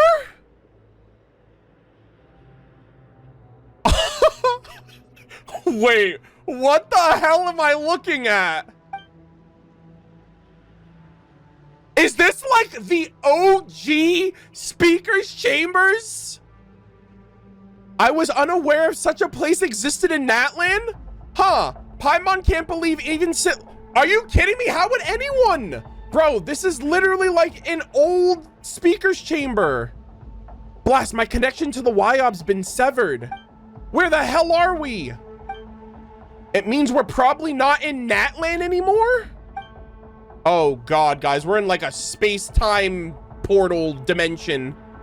We were just at the resort just moments ago. I'd explain if I could. Even though I can't sense the Wyob anymore, I can still sense the Night Kingdom's presence. This doesn't make sense. Oh, we got some new music here too. Better than standing around and gawking. Let's move, but be careful. Oh, I'm like, what have I stumbled into? Guys, is this Tenoch's? Oh my God, this lore.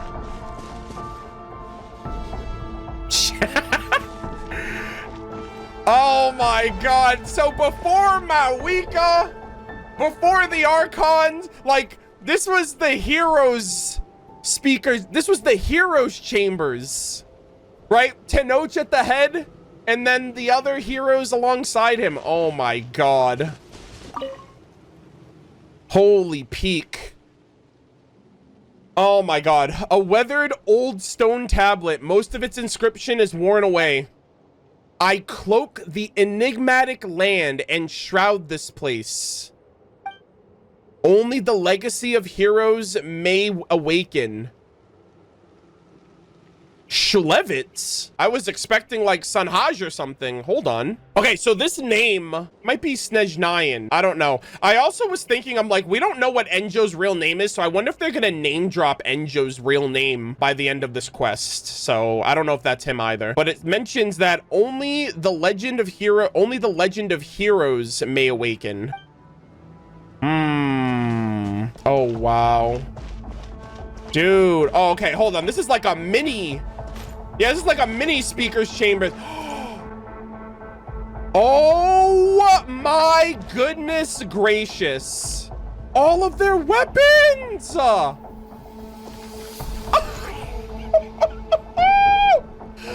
Oh my God. This is so cool. Wow. That's weird. Oh, yeah, I was gonna say there's a weapon that should be here. I guess based on everybody else's, we can. Oh, Sanhaj's sword, right? The calamity. Okay, hold on. I need to... Is there anything else to look around over here? Yeah, he's a bow user. I keep thinking about the sword, though, because the sword is what they gave us in the event. So I keep thinking, I'm like, wait, but that's his sword. I think it actually says that the weapon, like, belonged to him. So I'm like, he used both. Yeah, a ceremonial blade forged by Sunhaj. So this was also his weapon. So when I think of this weapon more than I think of him as a bow user, even though he is he's Auroran's ancestor, or the ancient name bearer. Wow. So this is Tupac's hammer? Oh my god. To the giant Tupac. Oh my god. Peak! To the brave Manalek. To the chief of the mines, Sunjata. This is so cool, man. To the great runner, Wanjiru. Burkina. To the young Burkina. This is so cool, man. Yeah, I want to explore first. Okay, so obviously, to the everlasting Tenoch, the one in many, his remains are buried here. Wow. What an absolute goat, man. I need to come back here and get like a picture with all the heroes. I don't have Chaska, but like I have Kinich, I have Mualani, I have Iansan. I just don't have Manalek. Yeah, I'll use Aoife as a proxy. I have Auroran. I'm definitely gonna come back here and take pictures like with all of them like this. That's so cool, man. The past and the present. And then I have Mawika right here for Tenoch. Okay, so there's more stuff over here. What the heck? This is like their own person. Oh my goodness. Chat. There's 5 tablets over here? Jesus Christ. And a chest. Guys, they literally just gave me all the fucking lore. Are you kidding me? They really just said hey, pull up a chair, buddy. Wind-worn booklet. Okay, this one seems to have been around for a bit. All right, really quick. Should I read the books first or should I read the tablets first? I'm like, what do I do first? I have no idea. Okay, let's do the chest first. Also, oh my God. Guys, if I drowned here of all places. A reward on the road. I'm gonna start with the tablets first because I feel like books are a bit more meatier. So we're gonna go from left to right. We're gonna start. Okay, how many tablets are there? 1, 2, 3, 4, 5. And then we read the first one at the beginning. All right, let's do tablets first. A weathered tablet. Most of the inscriptions are worn away. Bakunawa's revival. Before the return, must block the Mare Jivari. Hold back the black tide. What the fuck is this? Honkai Star Rail? Iron Tomb? Is Bakunawa literally Tevat's version of Iron Tomb? If I fail and fall, let those who come after. Glohari. Oh, these are all different names. I wonder if these are names of people who inherited the ancient names before our time. So they basically inherited this place. They inherited the responsibility of protecting Tevat from the Bakunawa, maybe? And so these are all names of other ancient name bearers that just weren't the original 7. A weathered stone tablet. The inscription is nearly ineligible, but a faint name can be seen at the bottom. What name? I love how they're like, there's a faint name at the bottom, but we're not gonna tell you what it is. Are you serious? What do I gotta do? Do I gotta pull out Charlotte 16 times the detail? What does that say? Pull up the Tevat alphabet. Let me do this shit myself because they clearly won't do it. Come on, man.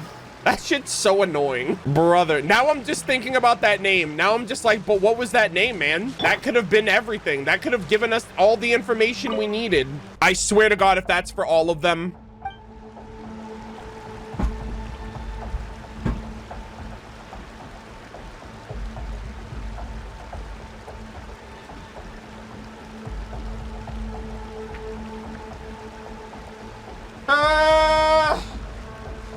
Hoyoverse, I don't ask you for meta. I don't ask you for Primogems. I don't ask you for game-breaking units. I don't ask you for much. All I ask for is when I get the lore, it's dank. It has everything I want. It has everything I need.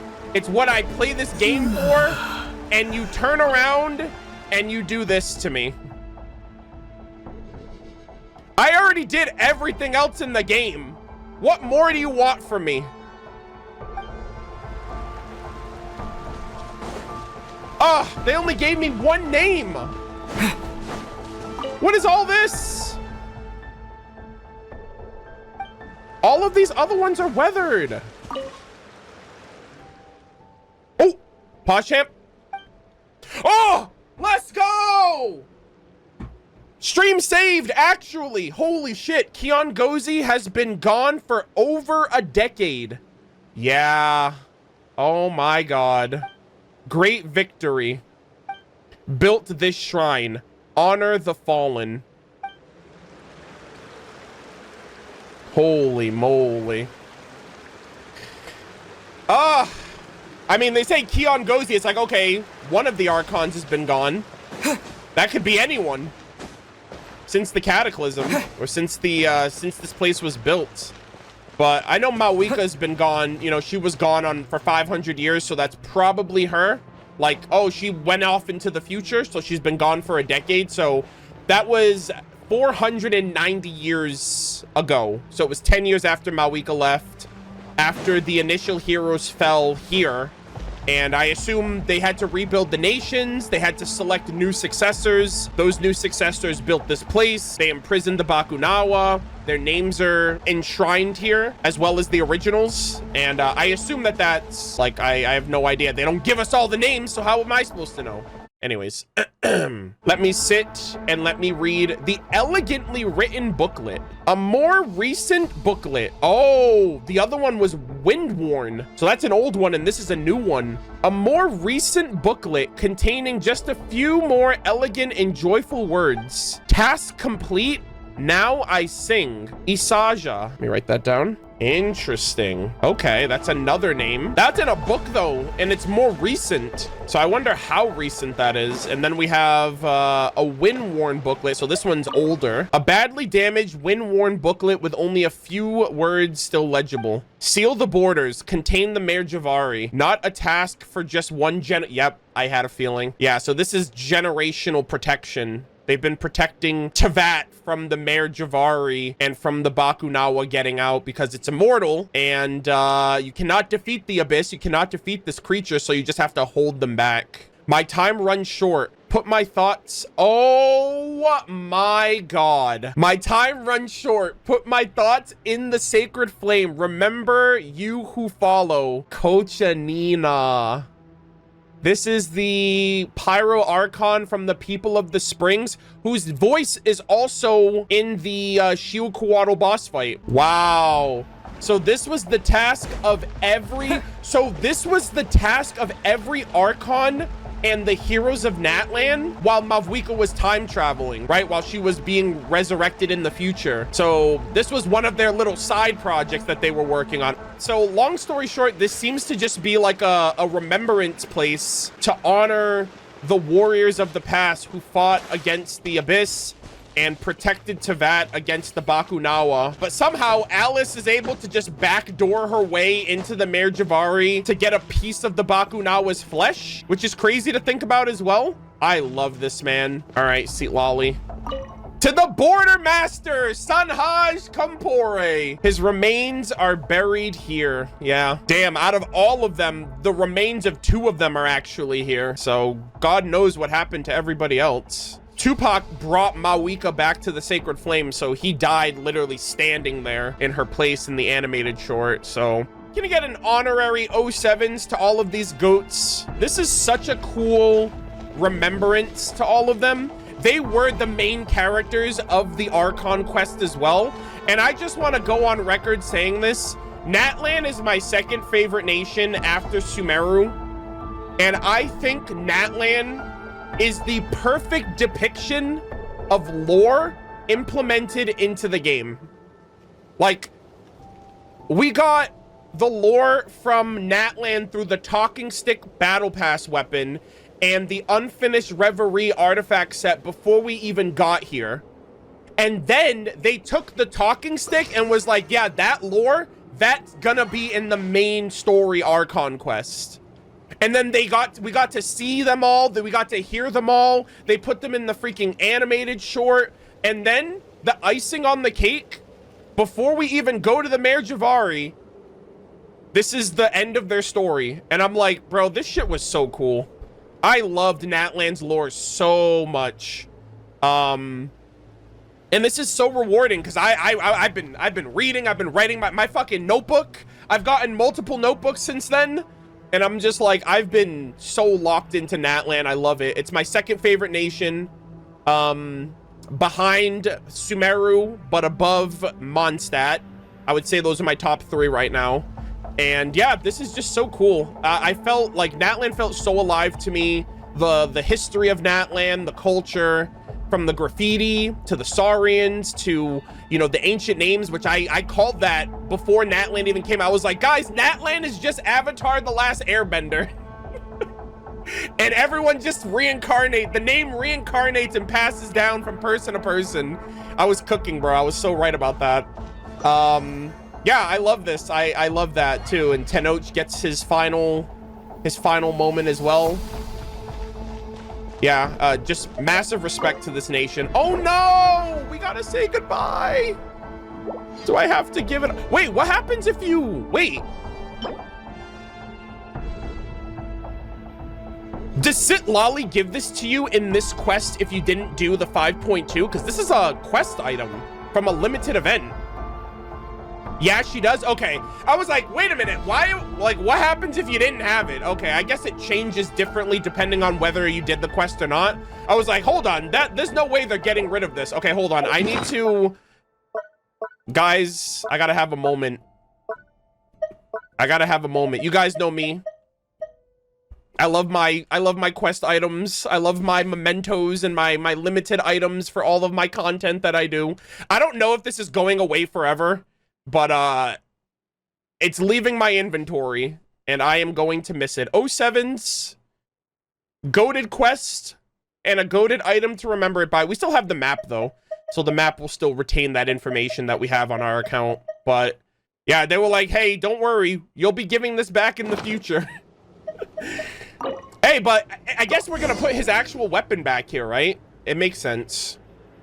You place Sanhaja's relic. Oh my god. Holy based. Holy cinema. Look, the seat at the center. It's glowing. Oh my god. Guys, I am Tenoch. I am Tenoch, the one in many. They said it in the Archon quest. Oh my god. I am him. Sheesh.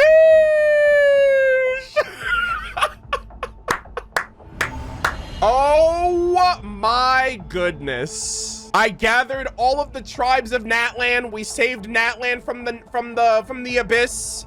And now we're going to destroy the Bakunawa and break the lore. Citlali will be, I assume I just got voided to like the Mare Jivari. MurderofBirds disappears. Oh my god. MurderofBirds disappears after he sat on the pedestal. Did he get transported somewhere else? Ah, it's too dangerous. I've got to follow him. I don't think it's gonna work for you. Wait, no way. I'm the only one who knows what happened. I can't just rush in after them. Tzizi Metzel can't stray too far from me either. If we all get trapped inside, we're dead meat. Oh my gosh. Citlali, she's like, I have to stay here and trust that the traveler will not die. But I can't just walk away. The Abyss Order, that Abyss Order rat could show up at any moment. I can't let him threaten Murderofbirds and Paimon. This is bad. I have to find a way to inform Mawika, or at least leave a message that can be passed on to her. Oh dear. Oh my. I'm sorry to be a bother, but may I ask if this is the Hotel of the Sacred Flame? What stylish chairs it has? Uh-oh. When it rains, it pours. Oh boy. Citlali versus Enjo? Question mark? Dude, my two beloveds are fighting. Oh my. Could it be the fearsome Granny Eatsley, the one who's been chasing me everywhere? Where did you get into the customers? Bro, he already has jokes. When did you get into the customer service industry? Abyssal rat. Oh my god, they're just throwing shade at each other.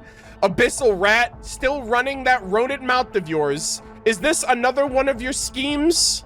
Oh my god. I admit I can be somewhat loquacious, and I adore a good scheme as much as the next abyssal rat, but this is my first time visiting this tawdry establishment. He's like, I am but a mere man of culture. I'm just impressed by the lore. I thought I'd be able to reach the Mare Jivari through that woven scroll. Who would have thought that it would take me here? I guess this is what people mean when they say it's a small world. Oh my, I must be disturbing you after your shift, Granny Eastly. I shall take my leave. See yourself out. I think he wants to get on the chair. My, you're really letting a perfectly good customer go? Wouldn't that look bad for your key performance indicators? Granny doesn't have the time to entertain you right now, so please get your sorry hind out of my sight. Of course, of course. I don't suppose this has anything to do with Murder-of-Birds' mysterious absence. We're old friends, you know, me and him. I just thought I should say hello, seeing as I'm here. Or perhaps I could draw your attention to his familiar scent left behind on that chair over there. Might I investigate? I don't like this chat. The tension is rising. Wow, scent? Guess I was wrong about you. Rather than a rat, you appear to be Murder-of-Birds' abyssal mutt. Jesus Christ, Citlali, please. Don't anger this man, all right? He's just... He's sniffing out some dank lore, surely. Why am I most offended? Such vitriol from the mouth of a dear old lady. No. Thank God I'm not here, guys. Thank God I'm not here. You mistake me. I'm just so touched that a little lost dog would travel 1,000 miles to reunite with its master. That's enough to move Granny to tears. Well then, eat, Papa. Let the mangy dog perform his trick. Oh my gosh. Citlali eats Papa, get him! Well, you have been taught how to sit, surely. Or do you need a treat to coax it out of you? I must admit, as a representative of the Abyss Order, I am slightly perturbed by your sudden change in attitude, Granny. So not a dog, but a scaredy cat instead. The Abyss Order can't possibly be full of cowards like you. No wonder they're stuck waddling in mediocrity. Jesus Christ. You keep that up, you're gonna have a fight with the Abyss Order next. Good Lord. Think not of my incompetence as something all of my colleagues possess. I am, as you first said, merely a rat subject to the mediocrities of others. Being cautious is how a rat survives, no? That's such a funny, it's so funny how he just describes himself like that. So, just to be sure that I'm not walking into a trap, how about we make a deal, Granny? Papar, the employee who is role-playing a hero, is currently safe. Might I exchange him for safe passage to the Mare Jivari? As long as I can reach the Mare unhindered, I can guarantee that Papar will return to his friend and all will be well. What do you think, dear Granny? And what exactly do you want to do in the Mare Jivari? I just want to observe. I just want to take down notes. I just want to be a lore nerd. The elderly should know better than to hover over the shoulders of the youth, prying into all of their personal secrets. Good Lord. Such flowery speech. It's a pity I can't be bothered to commit it to memory. However, you'd do best to remember every word I'm about to say. If you touch the traveler, I will kill you with my bare hands. That seems a little unfair. Isn't it the duty of a grandson to listen to their granny? Keep your ears peeled, lest I peel them off your head. The throne behind me leads to a place none of us know about. If you want to go there, you'd best become as complacent as a docile capybara. No vandalism, no hurting the flora. Find Murder-of-Birds in Paimon and ensure their safety. Understood. I swear on Murder-of-Birds' name to do as you say. Yeah, not my name, though, because that's a secret. You young people are always so keen on swearing oaths. As for an old-timer like me, I prefer a safer approach. I just need you to cooperate for a moment. Oh, she's being smug. What do you mean by cooperate? Hush, hush, my ratty little grandson. This won't take long. Eat, Papa, hold him down? She about to brand this man? She's like, all right, wherever you go, I will know. Another one takes our place. God damn it, it should have been us. Take your clothes off, hold them down. When's it our turn, chat, right? Oh my goodness. Wait, we're in the Night Kingdom? Wait, we look like we're in the Night Kingdom right now. What the heck are these rifts? Where the heck are we? We just touched that stone thing and whoosh, now we're here? And Citlali's nowhere to be seen. This place looks like the Night Kingdom. I don't know if it is though. Yo, in before, guys, what if we're inside the miniature Night Kingdom inside the Bakunawa's stomach? It looks like the Night Kingdom. It's not the Night Kingdom, and we know Senhaj Kampori created a Night Kingdom. That'd be kind of crazy. Citlali said she can sense the Night Kingdom's presence just now. Maybe this is why? But why are there traces of the Abyss here? Didn't we get rid of them already? Maybe this isn't Natlan at all. Yeah, maybe this is like the Bakunawa. It looks like Natlan, but it's not Natlan. It looks like the Night Kingdom, but there's no Wyob connection, and the Abyss are still around. Paimon's getting scared. I just thought of something. What is it? Senhaj once casted a border spell. Yeah, I had a feeling. I was like, this isn't the Night Kingdom. We're in a version of it though. Huh? Are you talking about that mini Night Kingdom he summoned? Wouldn't that mean the Mare Jivari is right in front of us? We won't know unless we look. All right, let's be careful. All right, chat, is this another super secret?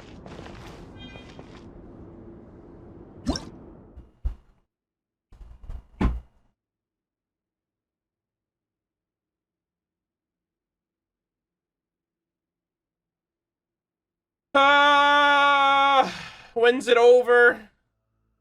I'm suffering. I was literally about to say, all right, guys, is this another super secret, serious chest that actually just has 2 primos in it? And it's even worse than that. It's a debate. I got trolled. Shattered spatial rift.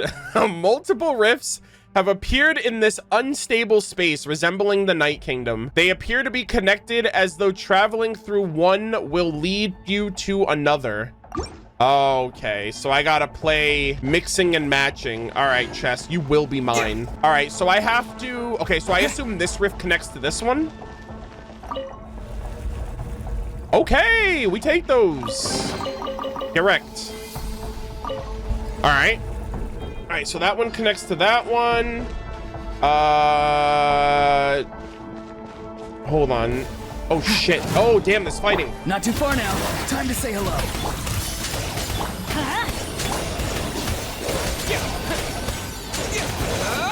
Correct. Everybody stand. Hard hitting it. Okay, we're good. Holy moly. Okay, there's one over there. Okay, how do I get to that one though? All right, this one leads to this one. Oh, okay.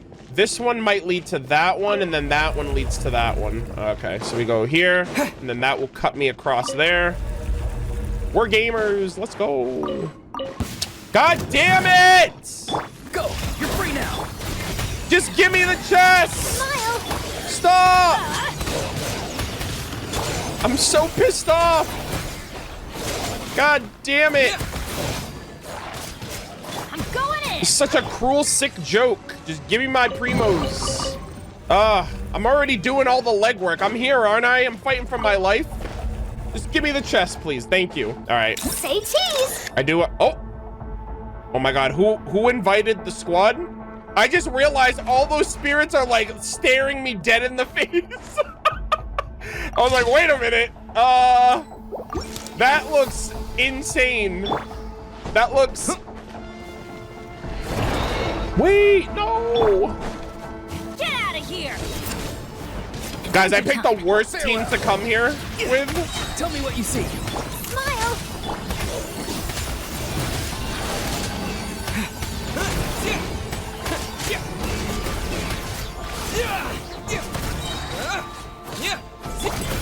Everybody stand.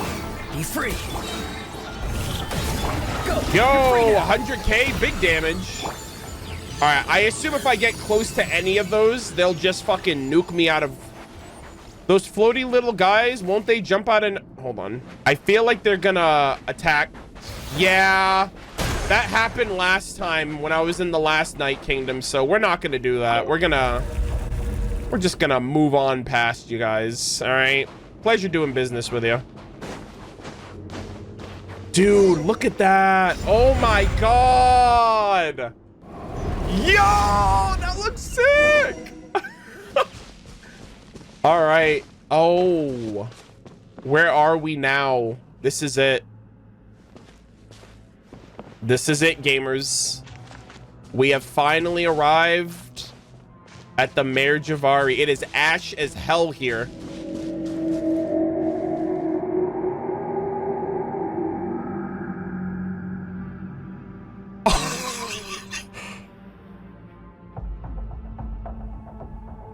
I am so terrified right now. That was the Bakunawa's roar.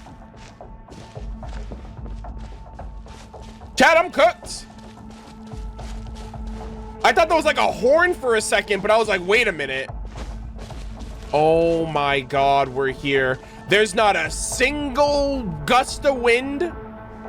This was nothing like Bennett's Mare Jivari. Oh my god, this is cinema.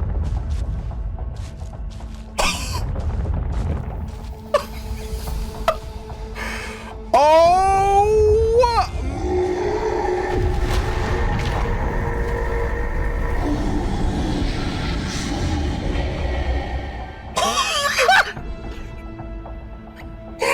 Oh my god!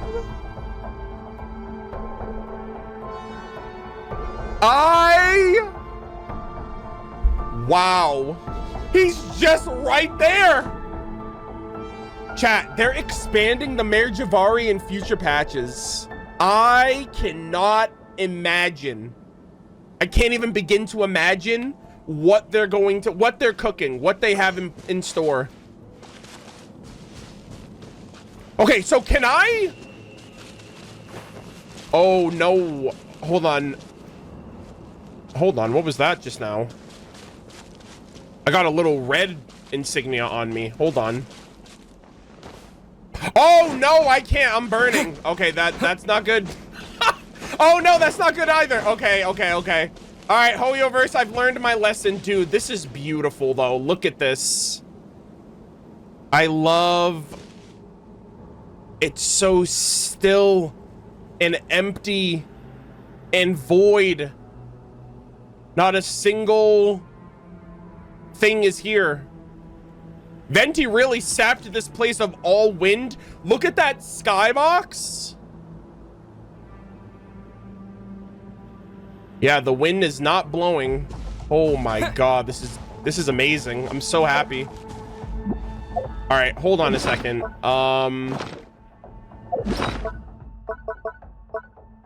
I need food.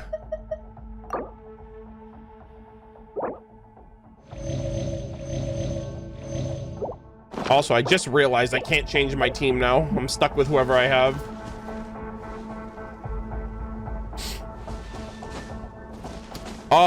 Environmentally though, this place is gorgeous. I love the lack of color, like the saturation's completely sapped outside of the fire and like the embers and all of that. Visually stunning. I love the color contrast. Very different from Bennett's, like from the Mare Jivari that was created from Bennett. Oh my god.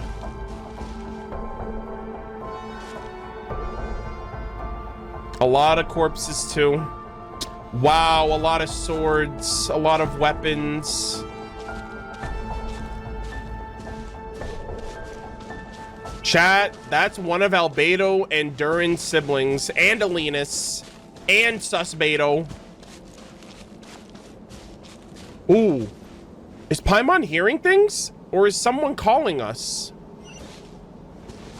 Is Enjo already here? Oh my god, chat, you know what I just remembered? I just remembered Simulanka. The gift that keeps on giving. Guys, I have a problem. Remember the Forest of Blessings? I remember I took a picture with Aether against the grayed out world. And I was like, oh my god, that reminds me. Simulanka also low-key foreshadowed the Mare Jivari. Oh man, yeah, back to 0, guys. We gotta reset the timer. We gotta reset the counter to the last time I mentioned Simulanka. Holy moly. But yeah, I was like, wow, Aether's actually like popping a little bit with the color against the gray. And I was like, wait a minute, this is like, I did this. I took pictures like that in Simulanka as well. All right, who's calling my name? Oh! Cinema! Oh! Cinema visuals. Murder of Birds, Paimon. Is that Citlali or is that Enjo? Oh, okay, it sounds like Citlali. Okay. Holy moly. Oh! Enjo! Are we gonna duke it out one last time before we fight for our lives? I found you at last. Enjo? Dude, this is so cool. We're in the freaking Night Kingdom. Oh my god.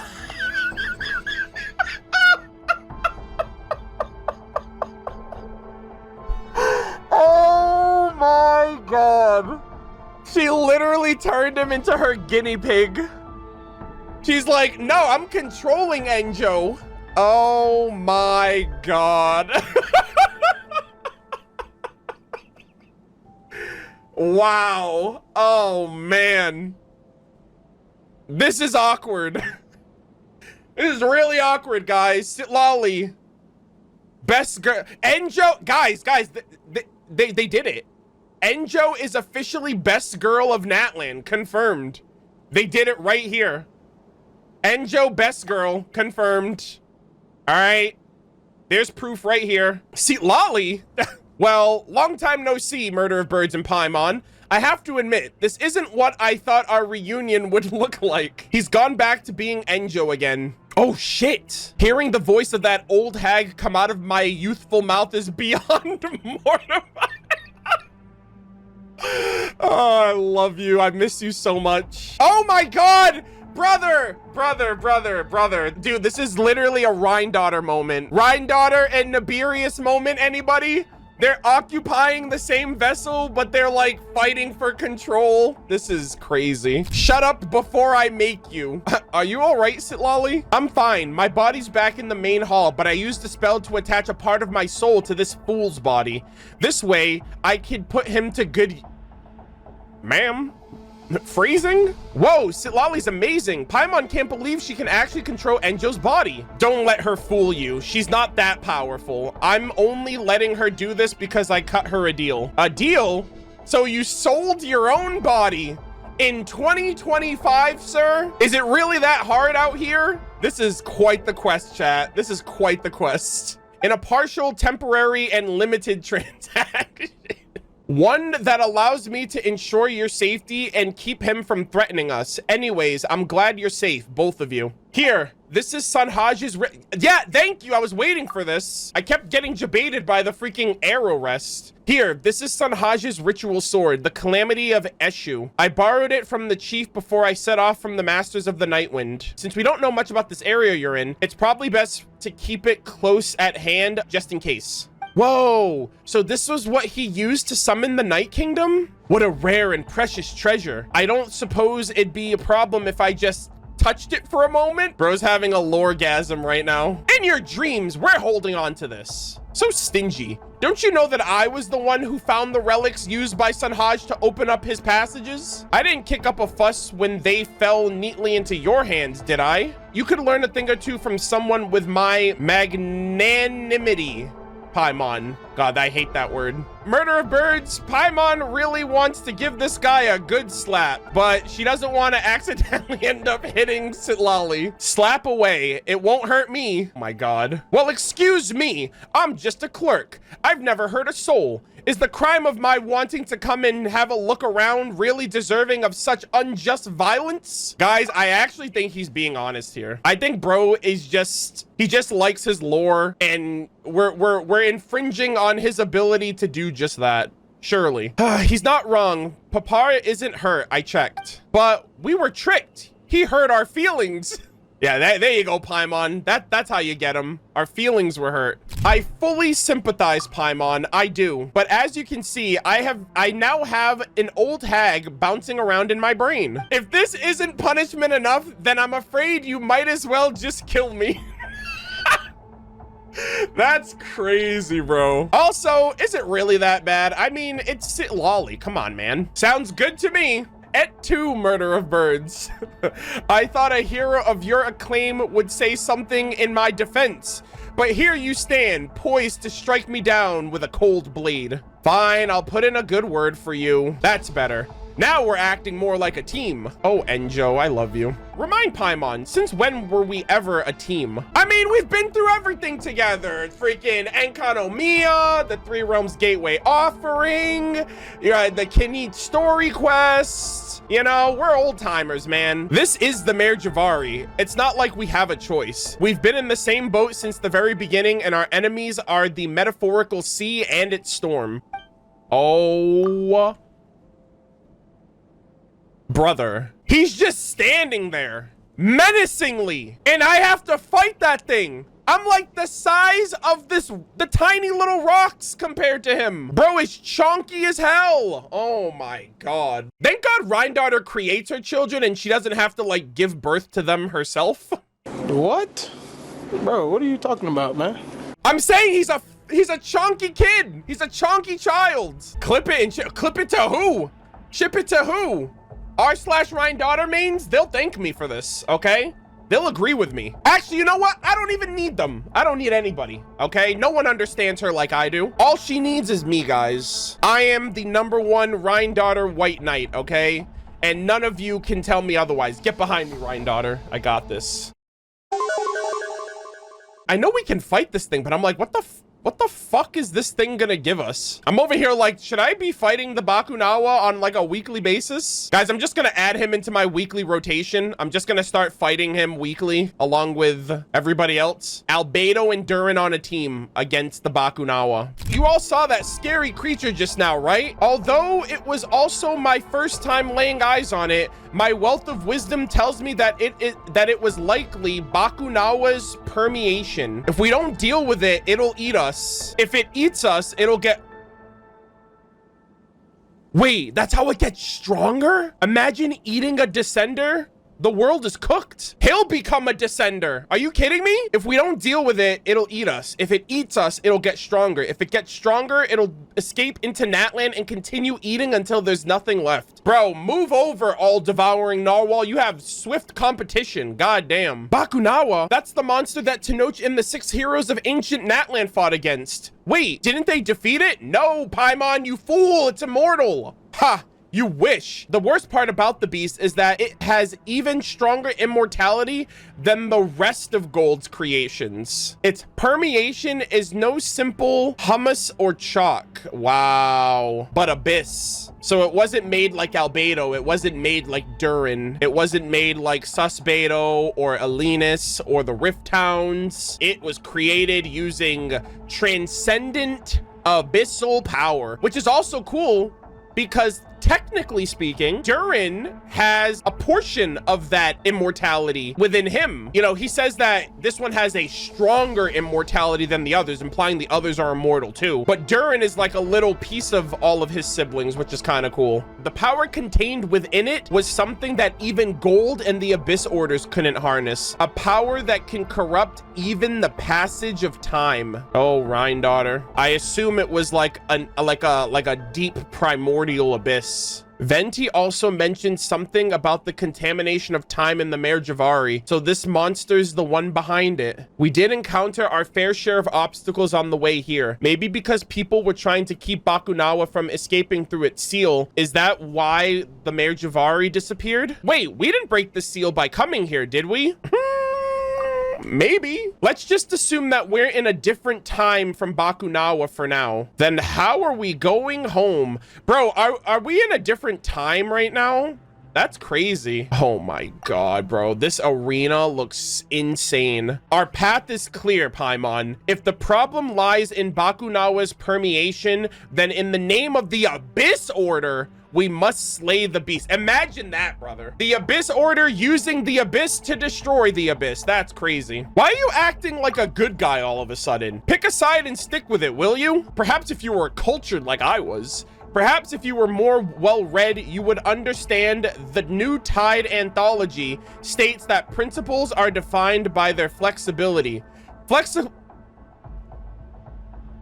Oh, wait, no, this is from the, flexible principles are to be in principle flexible. That was from, oh, what's his name? Oh, I forgot. The little notes in Fontaine.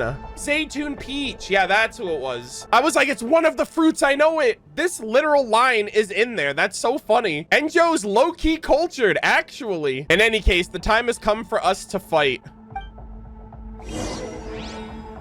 Chat, I'm cooked.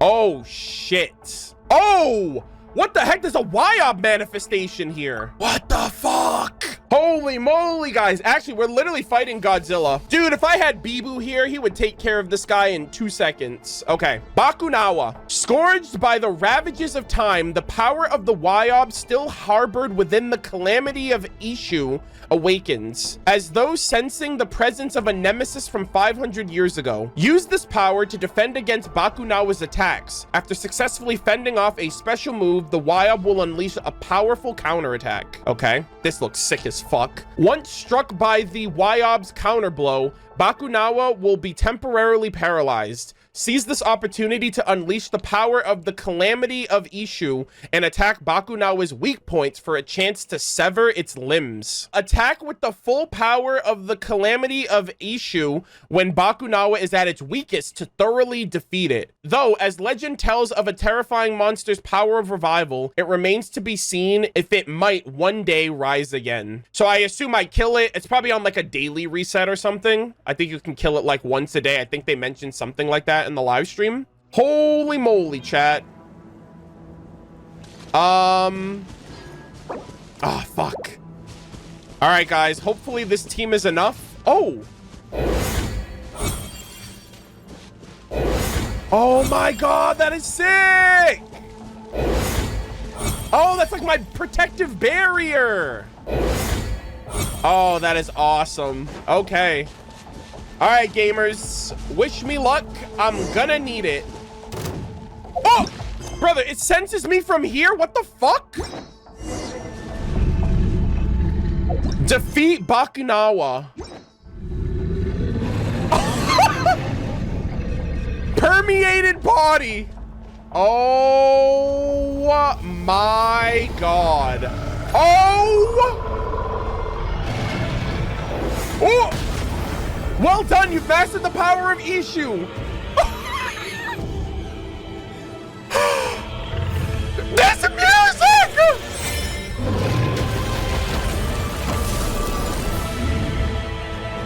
I feel so tiny.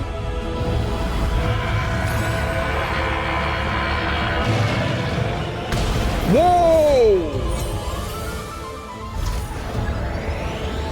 Chat! Level 104? Okay, hold on. I'm literally freaking out right now. Hold on. Do not die. I gotta lock the fuck in. Yeah, Paimon, I'm sorry, okay? I'm trying to listen to the music.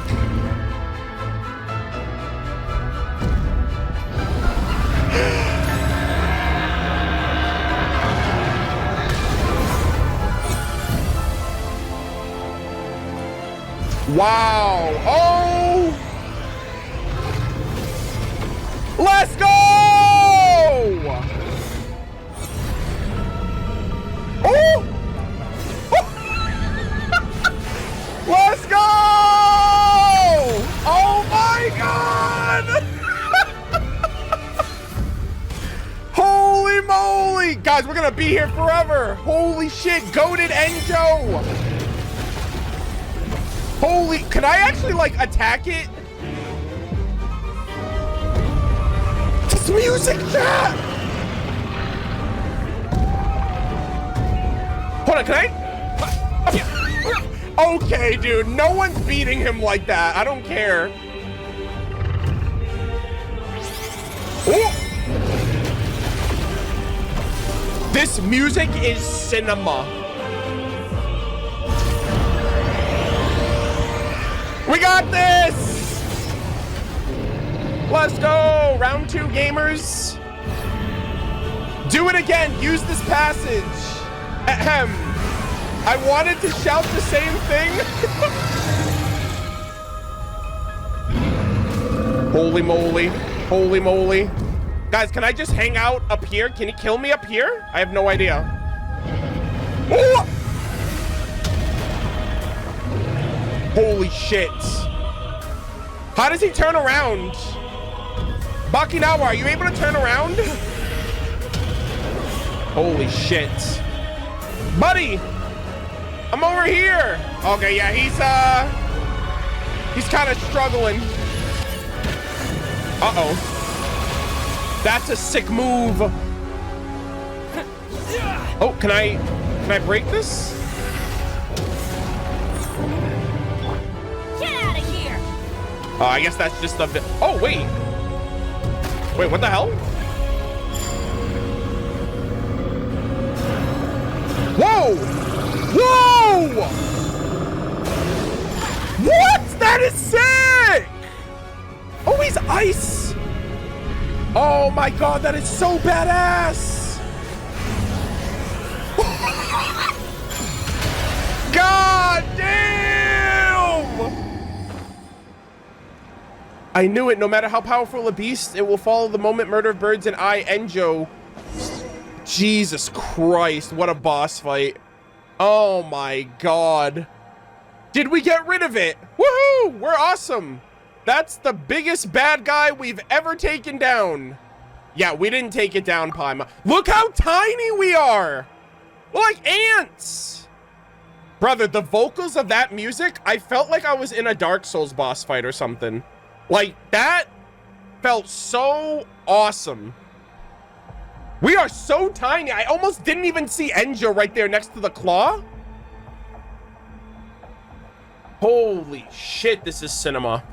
Also, the little symbol right here on his head with the ice, that kind of reminds me of like Rhindaughter's little symbols that she has on her attire. I don't know, like, I don't know if it's it might be the color. The blue might be throwing me off because Nibirius and Rhindaughter are like the blue and yellow. But yeah, that looks really crazy. Wow, yeah, this is the biggest baddie we've taken down. Oh my god, it's fucking snowing or some shit. Oh, is this like a defensive barrier? Judging from the potency of the energy we just dealt with, that may only have been one piece of Bakunawa's body. Holy shit. But even if it's only one of many, I'm sure it will have left something useful behind. Let's see. Stop right there. You heard her, Enjo. Stay put. Uh-oh. Enjo's like, no can do, buddy. I love lore. What's this now? Are you companions not but arrows in my quiver? Fit only to be strung, shot, and then abandoned? MurderofBirds, remind me. Who was it who dealt the critical blow to Bakunawa just now? Is that how you treat the backbone of your team? Okay, buddy. Whoa! Dude, that shot looks crazy. But backbone? Keep dreaming. What exactly are you after? He just wants the lore, I'm sure. Or maybe he does want something. Like, he's been going through everything. The freaking Before Sun and Moon book, Kahula House Memories, and now the Bakunawa. What exactly are you after? All that is unknown etches itself into the desire of my soul. Oh god. He's like, I need to know everything. The corpse of Bakunawa may be laden with ancient treasures it once devoured. Surely such artifacts would be priceless. Try harder. You've been hunting for clues about the Mare Jivari since MurderofBirds' arrival in Natlan. There's no way your end goal is something so vague. You can't lie your way out of this one, Enjo. What secrets are you hiding? We're not giving up until you spill the beans. Lie? Why, I'm not lying at all. But since you insist, I'll grace you with a story. Is brother just a lore fan? All right, I'm seated. I'm ready to hear the story of Enjo. Oh boy, Lord knows what he's about to reveal to me, guys. I'm still trying to prepare myself for Nod Cry, and then this shit happens. All right, let's cook. All right, Enjo, hit me. Many years ago, there existed a kingdom in a broken land. The king was wise and powerful. He loved his people and was loved by them. Later, when a powerful enemy attacked the kingdom, the king sacrificed his life to save it. Upon his death, his most steadfast followers succeeded him. Oh my god, this thing is so sick. Yet evil still lurked in the shadows, its creeping corruption poisoning the new king. Once more, the kingdom was plunged into torment. Civil war broke out across the kingdom, splitting it into factions. The wicked king was slain, and his people were exiled from the land. These exiles split into two different groups. Wait, is he talking about, like, Tenochtzitoc? Hold on. These exiles split into two different groups. One chose to accept their exile and abandon their homeland forever. The other group refused to leave until they were allowed to settle down elsewhere, albeit in a more barren and remote part of their nation. Okay. Hold on. I don't know if I'm supposed to know what he's talking about yet. They lived in neglect for millennia until darkness returned once more. The kingdom was still divided, and these exiles were the first to raise their weapons. Although they were destitute, not a single one of them retreated or fled. In the same stubborn spirit that bade them never abandon their homeland after all those years ago, they fought and died until at last only one remained. The last survivor of Tenochtzitoc. You're not gonna tell us that survivor was you? It seems like eating too much slimes really can make someone a dullard. Paimon was just, I thought so too. I was like, wait a minute, is he about to reveal that he's ancient as hell? Paimon was just guessing. Where'd you get off being so mean? In any case, oh, it was Tenoch. So he was talking about the tribe. In any case, this man's name was Tenoch, and the lost settlement was known as Tenochtzitoc. Okay. Bro, I thought Enjo was about to say, I'm the last survivor of this tribe because he's back here. He's here. Its people were warriors who wielded the power of Anemo. Finally! Finally, chat, it's over. It's finally over. The long debate for years, it's finally over. Tenoch's tribe was the long-forsaken Anemo tribe, which ties into Venti, which ties into the windless lands of the Mare Jivari and Istaroth. Holy cinema. Flower Feather Clan is pyro confirmed. They held that shit close to their chests for so long. Its people were warriors who wielded the power of Anemo. Oh my god, no wonder Vanessa went to Mondstadt, the land of Anemo. Holy shit. Its people were warriors who wielded the power of Anemo. Some people named the place where their bones were buried the Windless Land. Oh my god, yes. While their brothers and sisters who 500 years before departed from their homeland headed to the true land of wind. Oh my god! Let's go! Confirmed, finally. Actually, not a mistranslation. There, they were known by another name, the Moratans. Holy shit. Chat. Oh, brother. Oh my god. I'm about to have a fucking field day on Twitter after today.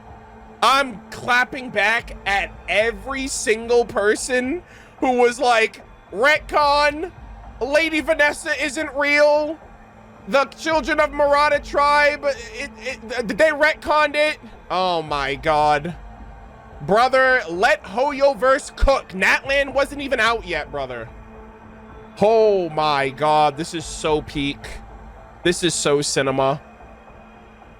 Oh my god. While their brothers and sisters who 500 years before departing from their homeland headed to the true land of wind, there they were known by another name, the Moratans. However, that's a story for the manga.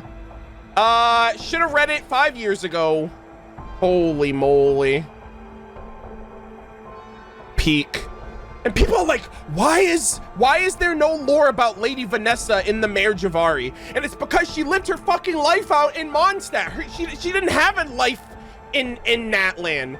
And it explains why there's no culture in Natlan. It's because their tribe got eaten by the freaking Bakunawa and they got voided to the Mare Jivari. Hoyoverse was in their bag. I never doubted them for a second. I never doubt the lore. Does this mean you're one of these Maraudin people? I don't know. I actually think he's just like an ancient collector of lore. Because he just told us answers to things we've been speculating and theorizing for years. Like, bros. And I'm like, brother, how does he know that? I'm like, how do you know the shit that happened all those years ago? How do you have the facts? Who are you, my boy? Really? Is he lying again, Citlali? Don't shout so loudly or you'll kill off all dear MurderofBirds' brain cells. As for your beloved Granny Eatsley, she can no longer respond to you. What did you do to her? Oh my gosh. Nothing of consequence. I merely drove her away. Stories all have a purpose, and I thank you for taking the time to listen to this one, as it has allowed me to familiarize myself with some of Bakunawa's powers. From now on, that old hag shan't be bothering us anymore. Holy Enjo, thank you so much. Oh my god, Enjo, you're like the second coming of Simulanka. You're the gift that keeps on giving, man. Whenever you pull up, it's entertainment. It's good it's good vibes, it's good laughs, it's a little bit of fighting, and it's dank lore. I love them. You sneaky, lying, scheming, evil, abyssal rat! And Paimon. Flexible principles, Paimon. Flexible principles. See, that is where your problem lies. You never listen to what others have to say. Who exactly are you, and what's your objective? MurderofBirds. Excuse me? I have seen the glory of Vindagnyr perish. What? Excuse me? Bro, he's seen everything! MurderofBirds, I have seen the glory of Vindagnyr perish, buried beneath the snow. I have witnessed the Sun Children dancing in their white night, and beheld the magnificence of Gurabad submerged in the sea of sand. Please tell me you're the lava walker. Please tell me you're the sage of lava. Oh my god, Sarumi Island? I have touched the vessels of flesh and blood in the Moshiri ceremonial site, the broken colossi of Remoria, and brushed my fingers across the soiled colors of the mural in the Vukub Kakwik Tower. I know how Mondstadt's old aristocracy was overthrown, how the people... Brother, he's the lore keeper! Oh my god, he's the lore master! Guys, I strive to be just like Enjo. That's me, guys. I got the glasses, I got the notebook, I'm 5 years in. I'm him, bro. He's me. Enjo is him. Oh my god. I know how Mondstadt's old aristocracy was overthrown, how the people of Liyue began the great migration to the Guili assembly. I do as well. And how the loyalists of Urabashi fought against the disciples of Narukami. Oh my god. But do you know, before Sun and Moon, I found the book before you did, buddy. I got one up on him. I know some things that he doesn't know, which means I am a more suited lore master. All right, I power creep you, buddy. I even know how the people of Tenochtzitoc perished in battle, and how the Maraudins left for a distant land. You're peak. You're everything I strive for in this game, I swear to God. But none of these places in my memory belong to me. They are like shooting stars, merely flitting across my sky with a spark, then fading away into nothing. Bro, is he a witness as well? Oh my god. MurderofBirds, Paimon, I serve the Abyss Order, but the Order is not my home. What about you two? Where is your home? Oh my gosh. Enjo. Home is where the heart is. Come on, man. You can have anywhere could be your home. You kidding me? brother. So he almost kind of seems like, he almost kind of reminds me of Jacob. Like how Jacob utilized the Abyss, but he wasn't of the Order. That's what it kind of reminds me of. Also, Voyager energy. He's saying that he's witnessed all of these ancient historical moments across Tevat's vast lore, but the Abyss Order isn't his home. He's not a Conrian, and so he's just wandering aimlessly. And it also makes you wonder, okay, well, how the hell did you become a part of the Abyss Order?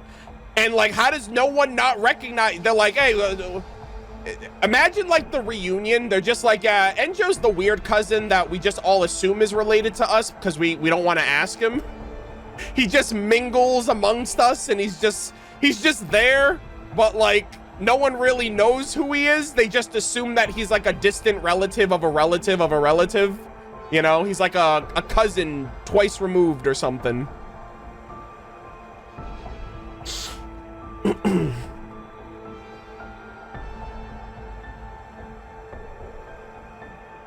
Oh, that would be so sick. He knows so much. Where's my home? Beyond the stars. Ah, you can't answer that. Ah, you also can't answer that. Or perhaps you do not wish to answer. Very well. What the hell? Very well, I will be heading deeper to continue my investigation. Maybe we shall never see each other again? Wait, where are you going? You're going off into the Mare Jivari? Hello? Brother. He's a lava walker! Woo! He's walking on lava! Oh my god! I can't even do that! But know this, Murder of Birds. Without the power of Bakunawa, you will never be able to enter the true Mare Jivari. Allow me to leave you a final parting gift. Confirmed. Guys, oh my god! Guys, he's also the Lava Walker. That is the Lava Walker artifact set.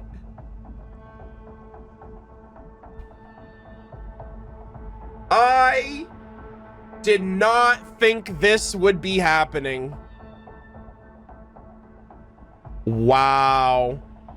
I still wonder if his real name is actually Enjo. Chat, they put this artifact set in the game in version 1.0. I don't care what anyone says. Hoyoverse has already finished writing the story, and they are like coasting. Everything they've done is already done. And like, this is like further proof of it. This artifact set has been in the game since launch, and nobody uses it, by the way. Everyone uses the Crimson Witch of Flame for the Pyro set, and nobody... Does anybody use this artifact set? 07's to the again. Lava Walker, bro. You have some goated lore, but your artifact set's kind of ass. Oh, man. Very little, I know, use this artifact set early on or even years after. I feel like most people use the Crimson Witch of Flame. Oh my god, please, Enjo. So he's giving me this parting gift, this oh, quest item. I don't know if we'll see him again. Oh my god, these dude, the flowers! It's literally, dude, those were the flowers of the Mare Jivari. What is this? It's an artifact set. This is the flower that blooms in flames. Until the day that the fires turn me into ash, you shall see the glowing embers of this flower shining through the dark smoke. Wait! Don't leave! You're too goated!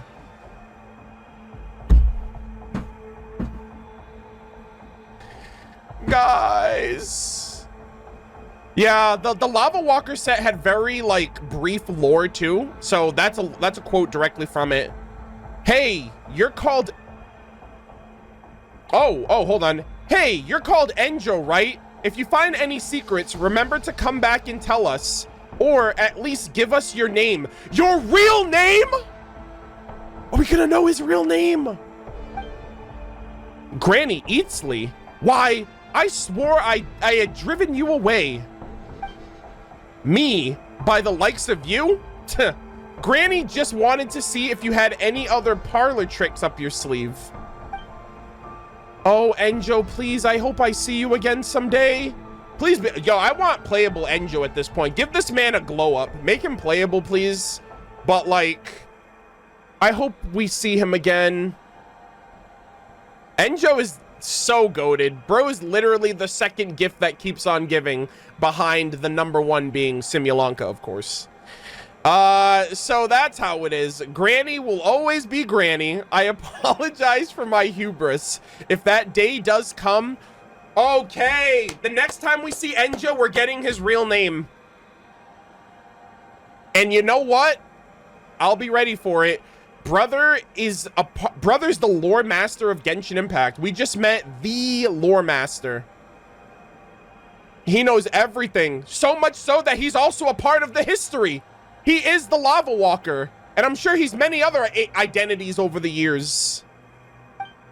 And with that, I bid you farewell, you monuments on your journey, until we meet again.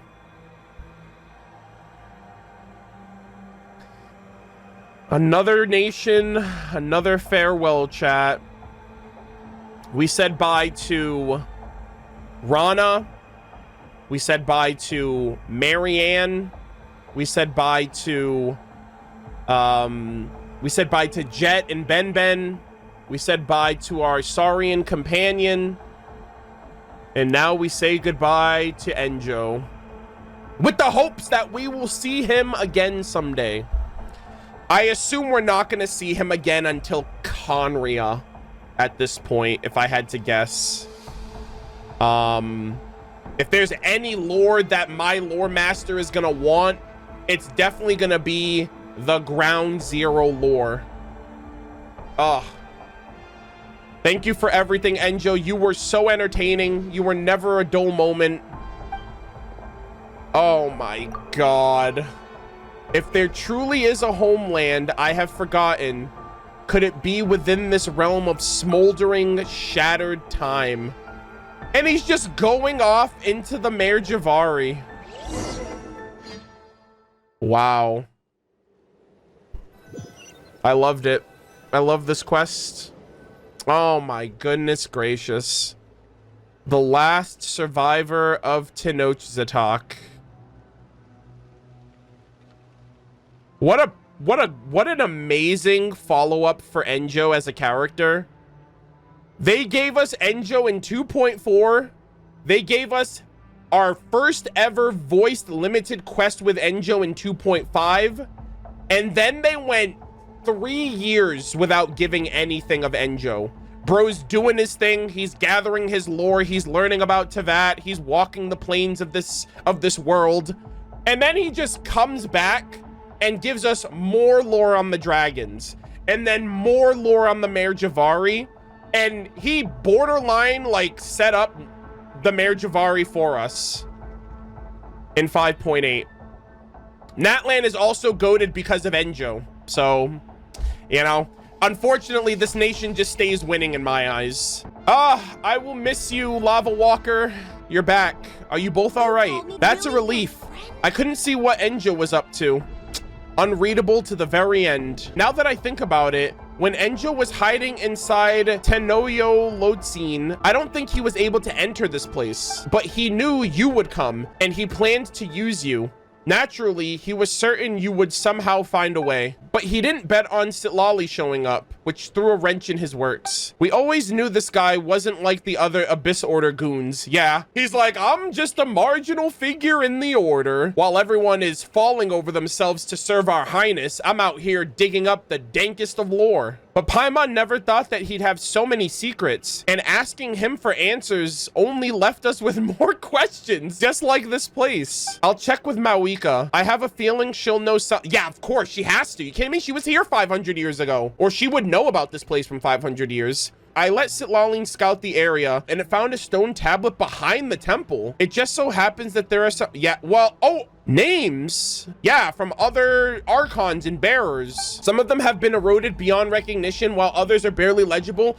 Wait, those were all Pyro Archons! Oh my god. I didn't know it was all of them. I just thought it was some of them. Holy shit. We got Shumakul, Shibalanke, Indenge, Cochinina in the boss fight, and then they added a bunch more. Dude, that was one of my like big criticisms when Natlan first came out. Like by the time we got 5.2, I was like, bro, where are all these other Pyro Archons? We only know of 2 of them so far.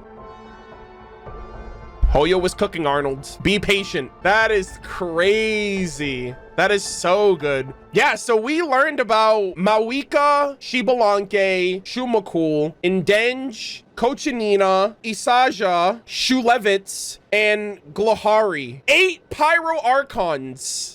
Holy based. Holy goated. I have an inkling this place may have been put together by the Pyro Archons 500 years ago. Yeah, so I thought I should have realized. I thought it was like the name of the Archons and some of the people who were the heroes of that time. But I guess the Archons were glorified in the back. I should have expected it to be the Archons because the heroes of Natlan all had the same name. They all shared the same ancient name. I guess Kion Gozi did as well, but I guess those were the personal names of the Archons, whereas everyone else, like the heroes, just shared the same ancient name. I have an inkling this place may have been put together by the Pyro Archons from 500 years ago. They must have made it to deal with or at least temporarily contain Bakunawa. Yep. That is so sick. Yeah, so this is like a secondary speaker's chambers, but the exact methods they used are still a mystery. Anyways, I'd appreciate if you don't tell anyone about this, for now at least. Then can we keep looking around this place? Of course, but you shouldn't stray too deeply, especially you, Murder-of-Birds. Got it? The spirit trace I left on Enjo seems to have been consumed by a strange power.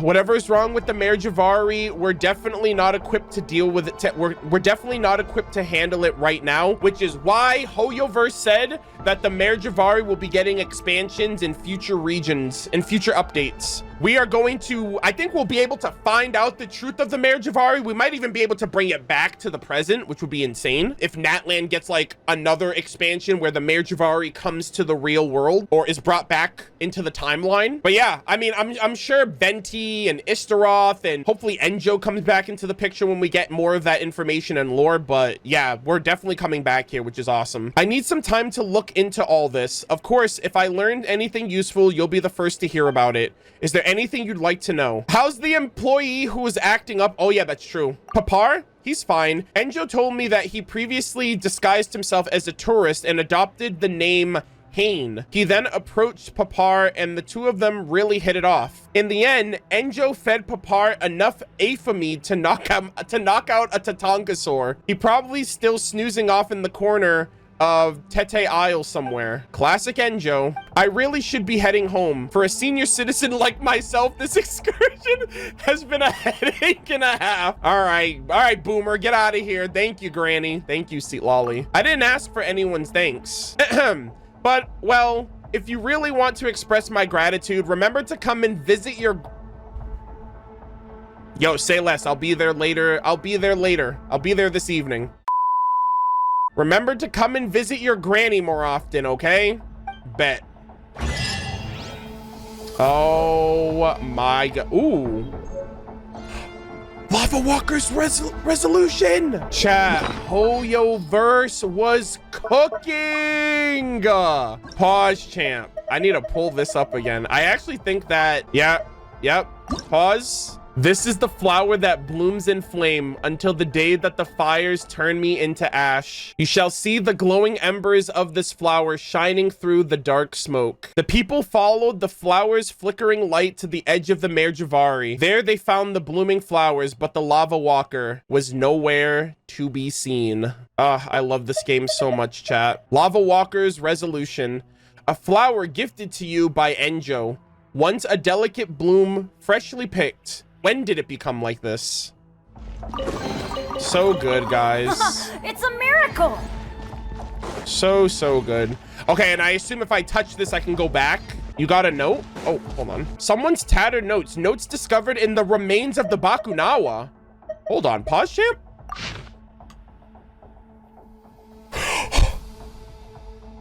Oh my god.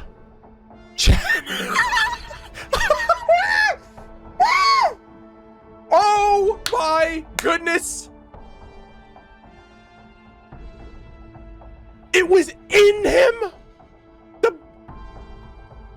I can't believe this. I can't believe this. Guys. Guys. Oh my god. Someone's so I was told, bro, are these all Stanley's notes? I was told that I have to wait 72 hours after this quest to get another thing. And then 72 hours to get another thing. I think I have to wait 6 days. I think I have to keep fighting the Bakunawa. Oh my god. My 14th pause to rest. I don't know whether it's day or night. There's no wind. I thought I was going to die. The monster ate my left.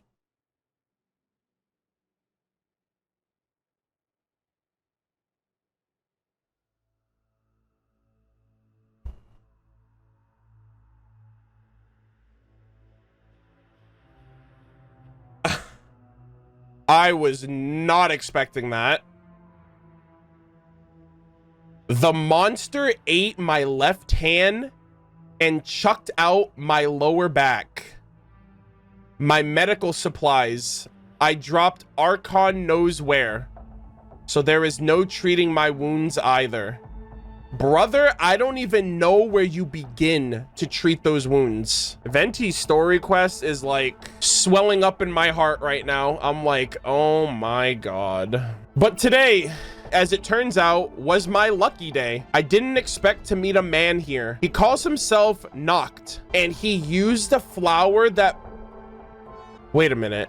And he used a flower that blossoms among the ashes to stop my bleeding? He even warned me about getting close to the beast because it would eat even their own kind. I asked him where he was from. He said he comes from a place named Tenochtzitoc, but that's not his homeland. Strangely, he doesn't remember where he was born, but who am I to question him? Noct left without taking a rest. He said he was running out of time. He warned me to head back before it was too late. With my body as it is now, it might be too late already. I am prepared. I know this is my last adventure. I swear to use every last drop of blood in my body to uncover the secrets of this place. As sure as I am the great adventurer Stanley.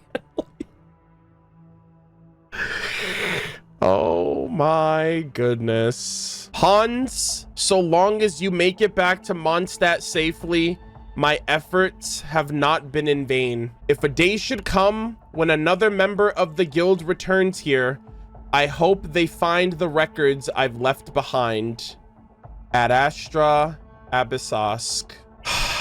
I am so happy they did this, guys. I am so overwhelmed with joy that they did this. That was like one of my main things. I was like, when we go to the Mare Jivari, I want... My headcanon was like, we would find like his backpack or his sword or something. This is just as good.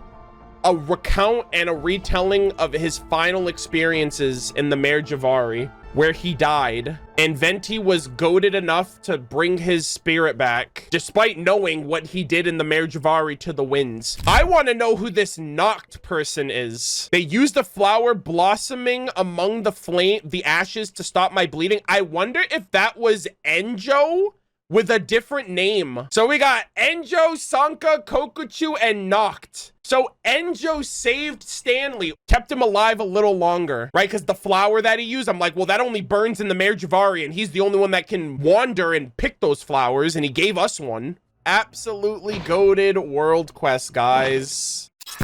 Hey guys, so this is an off-stream recording that I am inserting at the end of the Enjo world quest. probably after we finish reading the first note that we got from Stanley after defeating the Bakunawa. I have already done all the criteria, but if you guys don't know and you're still watching up to this point, after you defeat the Bakunawa initially for the world quest, if you wait 72 hours from the first defeat and defeat the Bakunawa again, you get a second note from Stanley. And if you wait an additional 72 hours after that second note and defeat the Bakunawa again, you get a third note. I had to do those off stream because I wasn't planning my streaming schedule to kind of do those because I didn't really have any other content at the time.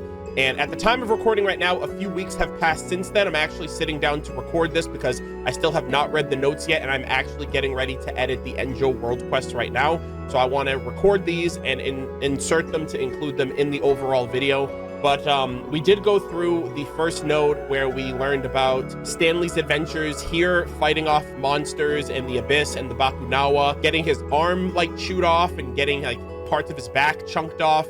And Enjo, or in this case, Noct, he has another name, so he's Enjo, Sanka, Kokuchu, and Noct, basically cauterized his wounds with a lava walker flower. And Stanley basically kind of continued to fight the good fight while he was here. I do have the 2 additional notes. We are going to read them here, and I'm just going to see what his final words were, basically.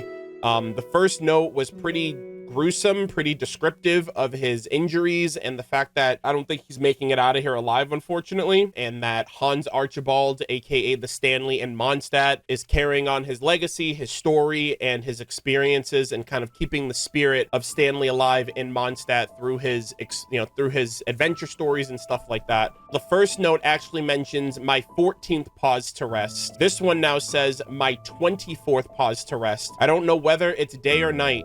There's no wind. I saw more monsters today, seemingly of the same species. I'm assuming that's the Abyss. They resembled the one that almost devoured us, and there were larger ones and smaller ones. The largest of them all was the size of a small mountain. I think that's the Bakunawa. I've never seen beasts as evil as these, but something about their scent is familiar. It reminds me of when I was on Dragonspine. Wow. The Bakunawa is an abyssal beast created by Rhindaughter. Dragonspine, at the time, housed the corpse of Durin, who was also created through the Abyss by Rhindaughter. So he's noticing the scent of Durin and the scent of the Bakunawa being similar. And the Bakunawa was used to create Durin in the Paralogism Archon quest, so that checks out. Judging by the range of the monster's activities, I'm starting to suspect that the place we went to earlier was not the center of the Mare as we previously thought, but merely somewhere along its edge. For all our efforts, we never even got close to the Mare's heart, which I wonder if that's where we're going to end up once the Mare Jivari kind of gets its final or its continuous expansions over the course of Nodcry's release. And something else happened today that I thought was strange, so I'm writing it down. I remember seeing a woman bandaging my wounds, but when I try to recall what she looked like, it's like my mind's eye is covered in ash. I can't make out any of the details. Whoa, hold on, what is this? The only thing I remember was her name, Nanas or something, I think it was. Maybe I'm right, maybe I'm wrong. My head's starting to hurt and I can't remember. Nanas? Hold on, let me think about that. I swear to God, I've heard that name before. I've heard Nanas's name before. I don't know if it was a woman though. Hold on, give me 1 second. Isn't that like, doesn't that mean pineapple? Aren't that actually, those are the pineapple people, the pineapple NPC. Suspicious Nanas cake. Yeah, it's the little pineapple NPC.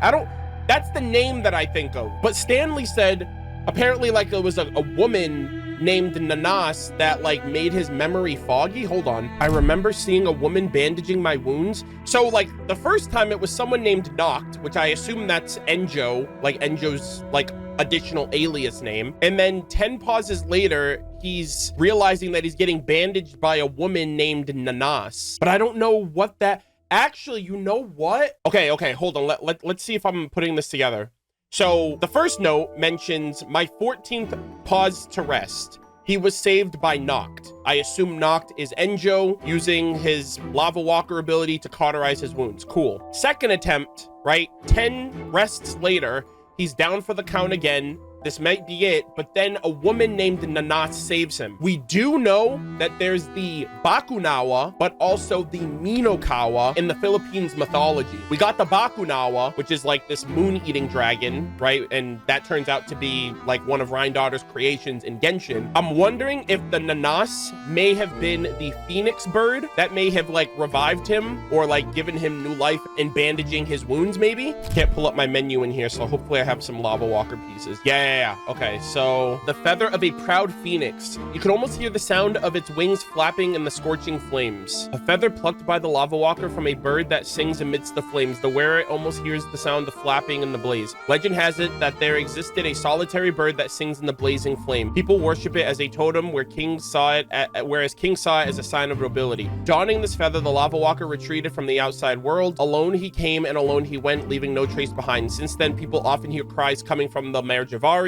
No one knows if these are the songs of the bird or the size of the lava walker. In the Bakunawa and Minokawa lore, the Bakunawa is regarded as a moon-eating dragon, and the Minokawa is regarded as a fire phoenix. And this feather of a phoenix seems like it might be it. I'm wondering if that is the connection there. And it would kind of come together as a whole, right? So Enjo would be the lava walker, Stanley would be fighting the Bakunawa, and this woman, this Nanas, may be like some type of manifestation of the Minokawa Phoenix, potentially. I'm not sure. Maybe this will be answered in the expansions, like in future patches, potentially. And then we also have the last, corroded tattered notes. Oh my God. My 34th pause to rest. I don't know whether it's day or night. There's no wind. By the grace of Barbados above, as I'm writing this very line, I can see one of the larger monsters devouring a member of its pack. It's happening in a plain just over yonder. This is a once-in-a-lifetime observation, so I need to record it. Archons above, it's digesting its kin in an instant. Now its body is bulging. No, it's expanding. Oh hell, it's looking this way. Did it see me? I have to go. The rest of the page is marred by corrosion. Okay, I think that was his encounter with the Bakunawa. And what's crazier too is like each time we defeat it, we get another note. So like it's probably like it's probably like regurgitating out, like it's probably like puking out, or like we're defeating it and parts of its body are releasing these notes. So the Bakunawa did eat Stanley, but also its own kin, right? Its own creations, and like maybe even parts of itself as it regenerated. Wow. And this one was very short. And I think Hans Archibald was with him at this time too, but he was like, get out of here, Hans, I'll save you. And then he stayed behind. And then he just realized he was already too weak to leave. So he just decided to fight it out here until there was nothing left. My goodness. I really wish that getting these notes would give you different dialogue with Stanley, like with Hans Archibald in Mondstadt. I thought that would have been a really interesting follow-up, especially since this is the world quest. And, you know, maybe we could have been like, hey, because I have gone back to Hans and he doesn't say anything, unfortunately. But it would have been really nice to go back and be like, hey, we fought that beast that defeated Stanley. We found these notes, you know, just as something to give him validation and like to validate the stories that he tells. Granted, you know, he's pretending to be Stanley, but it would be nice if he knew that we not only got told the story of Stanley years ago during Venti's story quest, but also that we went there and we saw for ourselves the legacy and the evidence that he left behind, proving all of these stories about him were true and legendary and fantastical. Yeah, I hope we get to see Hans again. Maybe if we ever get Ludi Harpastum. I'm still holding out for Ludi Harpastum within the next year. Either after Nodcry or before Snezhnaya. Like either in the next year, like when we get Dormant, I'm expecting we get Dormant Port before Snezhnaya. So Venti Story Quest Part 2, I'm expecting. I actually think it'd be cool if Venti's second story quest was Ludi Harpastum, right? And, you know, because we're already getting Istaroth. I was expecting, like, Istaroth and everything like that at the same time. But Ludi Harpastum, like, it's been mentioned in the past. We got it in the manga. And it'd be kind of a cool way to kind of reintroduce some of these other NPCs, because we didn't get, you know, Hans during Paralogism, and that's the only other significant time that we've been to Mondstadt, you know? The only time Hans has really been a focus was Venti's story quest, which was 5 years ago at this point. Overall, this is an insert, so this is going to be a lengthy insert, but it's obviously all of my thoughts. W. Stanley, what a great guy. What an awesome adventurer. Shout out to Enjo / Sanka / Kokachu / Noct for helping him, for saving him, and keeping him in the game a little bit longer. Shout out to this woman, apparently, Nanas. I don't know if this is going to be a follow-up, if we're going to learn more about it. I'm wondering if the Phoenix is also going to be regarded in any shape or form in the future, because, you know, Enjo just walked off into the Mare Jivari, and I expect the next time we see him, he's going to reveal his true name, his true intentions, with being like basically a lore keeper and wanting to discover the truth of the Mare Jivari, the truth of his memories or memories that don't belong to him. But overall, 07s to Stanley, absolutely goated adventurer, definitely one of my favorite NPCs, especially since it's been a long time coming, and I'm so glad. This was like one of my biggest hopes and anticipations for the Mare Jivari, was that they give us some crumbs on Stanley, and they did. They gave us 3 notes and a lot to think on for the future of the Mare Jivari expansion in the future, hopefully within the next year. So that's everything. I hope you guys enjoyed this insert. Enjoy the rest of the playthrough, and thank you so much for watching. Oh, we got a new avatar picture? I didn't know that! The scholar who crossed the Mare Jivari! Oh my god! We got Enjo! Oh my goodness gracious, guys. Oh my god. This was the name card that we got with the Spirit Seeking Scrolls event, which had Enjo in it initially. I was like, okay, I need to rock both of these. Or actually, hold on. Let me go even further beyond. Okay, we're gonna go back to the OG days. I'm gonna be a little old right here. Hey, Enkanomiya Gamers. We know him as Enjo, and he will always be such. And he knows about the lore of Enkanomiya as well, because bro's been around for everything. My king, my goat. Oh, Enjo, I miss you so much already. Thank you for everything. What was that achievement I got too, by the way? Until the day that the fires turn me into ash, witness Enjo embark on his unknown journey. I wonder when we're gonna see him again, man. There's an interactable near the Bakunawa. Oh my god, bro. They're giving me everything right now. All the follow-ups. I love this little border right here that you kind of go through to get to the Mare Jivari. Yeah, this shit looks sick as hell. Oh, whoa. Oh, so he's like regenerating. Also, I love how they bring me here. I don't have to take the whole trek back. Oh, over here. Holy shit, what the heck? Oh my god, you hear that? Etchings on the ancient shield. What is this? In the distant, the faint outline of structures. Familiar shapes from, or maybe, impossible to investigate. Remember all that happened. I wonder if that's if that has anything to do with like the people who fought here in the past. Okay, so chat, hear me out. Chat, hear me out. Hold on. Oh god damn it. I'm thinking, chat. Hold on a sec. Let me cook real quick. Ladies and gentlemen, I have gathered you here today to witness a potential outcome that is to happen today. I am running, get your 07s ready. Yeah, spam 07s in chat, guys. I'm sure this is gonna end beautifully. But I am currently running a full healing team with the undefeatable clam set Dia, who is running a 4-piece ocean hued clam set with with her signature weapon. And I'm going to try and see if I could be just like him, Enjo, the lava walker himself. I don't know if this is a good idea. I don't know if the borders are going to stop me. I don't know if I'm going to get overburned. I don't know if it's going to teleport me back. But I will certainly try and see what happens when I venture off into the Mare Jivari on my own. So with all that said, go. Let's dance. Yoo-hoo! Oh, damn it, Farina. There we go. All right, here we go, gamers. Surely we're okay. Chat, we're okay? We're out healing, I think. Actually, hold on. Chat, we might be in trouble. Chat, we might be in trouble. Oh my god, I made it. Guys, I made it to the border. Dia's still alive. Life goes on. Holy moly. Guys, I'm actually surviving in the Mare. Holy shit. I'm just like him for real. Actually, I think the holy fuck. Oh my god, guys, I'm actually chilling in the Mare Jivari with the squad. Come on. Everyone gets full heals.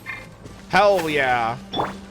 And look at that. We're gamers. Let the show begin. Not a care in the world. Take that, Enjo. I'm also a lore keeper and I'm the lava walker. Get on my level, buddy.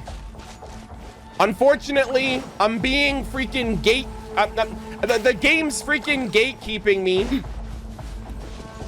I'm being gatekept from lore. I hate this. I'm so oppressed, guys. I swear to God. Damn, look at even Barbara. Dude, we're actually out here. Let's dance. Guys, fucking Barbara of all characters. She's chilling. Look at her. Holy moly. Actually lava walking. Uh-oh. Okay, there we go. We're good. All right, you know what? We're gonna take to this side now. This side's a bit more treacherous because if I go down, I can't come back up.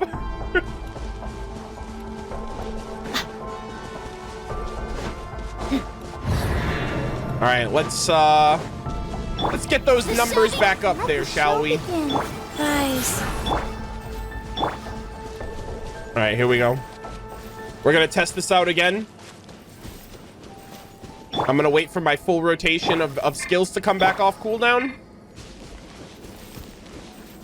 Oh, this is so cool.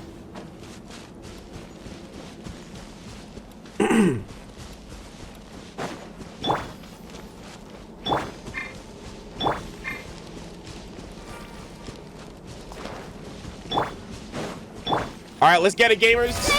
Round 2 electric boogaloo. All right, here we go. So far, so good. I don't think I take damage yet until I hit the floor. You know what? I'm gonna expedite that.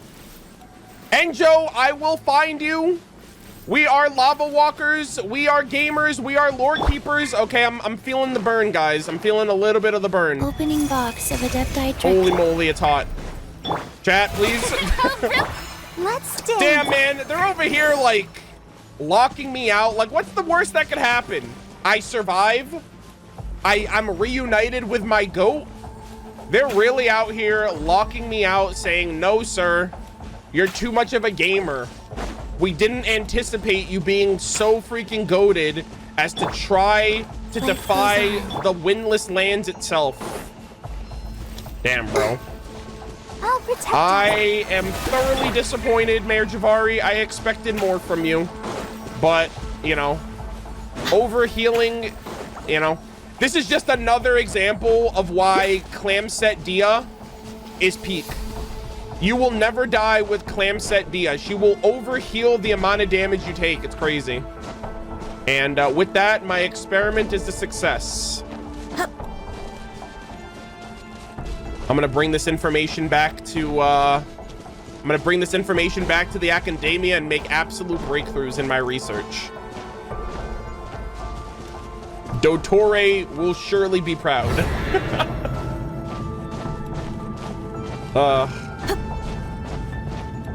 That is cool though. I do appreciate that. Oh, wait, hold on.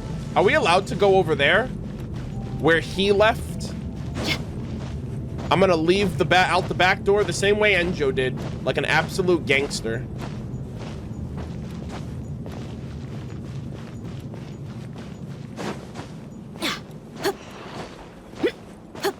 Guys, he just walked out. He was like, I'm a head out, peace. He was so majestic. He was so goated. I want to be just like him when I grow up. And you know what? We're gonna walk the same path he did.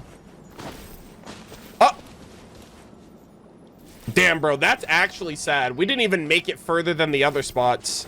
I don't even get triggered by the fire over here. What the hell, man? All right, well, party's over, guys. No fun zone, unfortunately. I do love these flowers. Oh, this is beautiful. I'm definitely gonna come back here and take some pictures with Charlotte. This place is absolutely breathtaking, especially the skybox. But ladies and gentlemen, that is the last survivor of Tenochtzitoc World Quest with Enjo. We have officially finished all content in the 5.8 area. I finished the Bennett quest. I finished all world quests. I 100%ed the area as well. And we saved the best for last. I saved the best for last with Enjo and just kind of getting all of this dank lore and exciting new information about the Mare Jivari and Enjo's identity and a lot of the teases of lore and stuff that we've been looking forward to. I still have a couple of things I'm going to be cleaning up. We will be streaming again tomorrow. I'm going to be going through Inefa's lore reading and her signature weapon. So we're probably gonna learn a little bit more about the moon wheels and about some extra bits of detail regarding the dragons from Inefa's lore. So we're gonna be reading that tomorrow. And I'm also going to be cleaning up the remaining hangouts that I have not completed yet since they've come out in Genshin. The last hangout was Lynette last year when Fontaine came out, but I have not done the last 9. Granted, I've done the last 10 before that. I've done 10 of them, but I want to basically have everything in Genshin completed before Nodcry comes out. I have every achievement in the game except the ones you get from the hangouts at this point. So I just want to completely 100% Genshin and have all of the quests, all exploration, all collectibles, all achievements, everything finished before Nodcry comes out. So tomorrow we're going to be doing Inefa's hangout. I'm sorry, we're going to be doing Inefa lore reading. As well as her signature weapon, and then we're going to be doing Yunjin's hangout in my pursuit to complete all of these over the next 3 weeks. So yeah, I really, really appreciate it. I hope you guys enjoyed the content. Thank you guys so much who tuned in live to watch this, as well as whenever this goes up on YouTube. We are going to be editing this relatively shortly after recording. The Natland content's going well on YouTube as well, with viewership and people watching the content and the playthrough series catching up in time for 6.0. So I hope you guys will continue to watch that as well. But yeah, this was spectacular. This was such a cool final, you know, cherry on top of Natland with the lore and everything involved, especially with Lady Vanessa, the Maraudins. I'm gonna have a little moment on the old twitter.com to be like, don't ever doubt me. Don't ever doubt Hoyo. But finally, we got some answers. We got some long-standing, resolute conclusions to a lot of these quest lines that have been ongoing for years now. You know, ever since freaking Venti and his story quest with Stanley. I will be following up as well with the other, I heard that there was a 72-hour wait period after you defeat the Bakunawa, defeat it again within a 72-hour period, and you'll get another note, I think, of Stanley's. I think there's 3 in total. We got the first one already. And then the next one will be when I'm able to fight it again, and so on and so forth. So I will follow up on those. We will read those whenever I get them. Probably on a quest where I'm doing, probably during a stream where I'm doing a hangout. But I'll make sure to attach all of them to this video whenever it gets uploaded to YouTube. But yeah, this was spectacular. This was great. I really hope you guys enjoyed. Thank you so much for the support of these videos on YouTube, on Twitch. Appreciate all of the followers and all of the subs who watched live. I will be live, like I said, again tomorrow for more lore reading content. So we will follow up with that content tomorrow.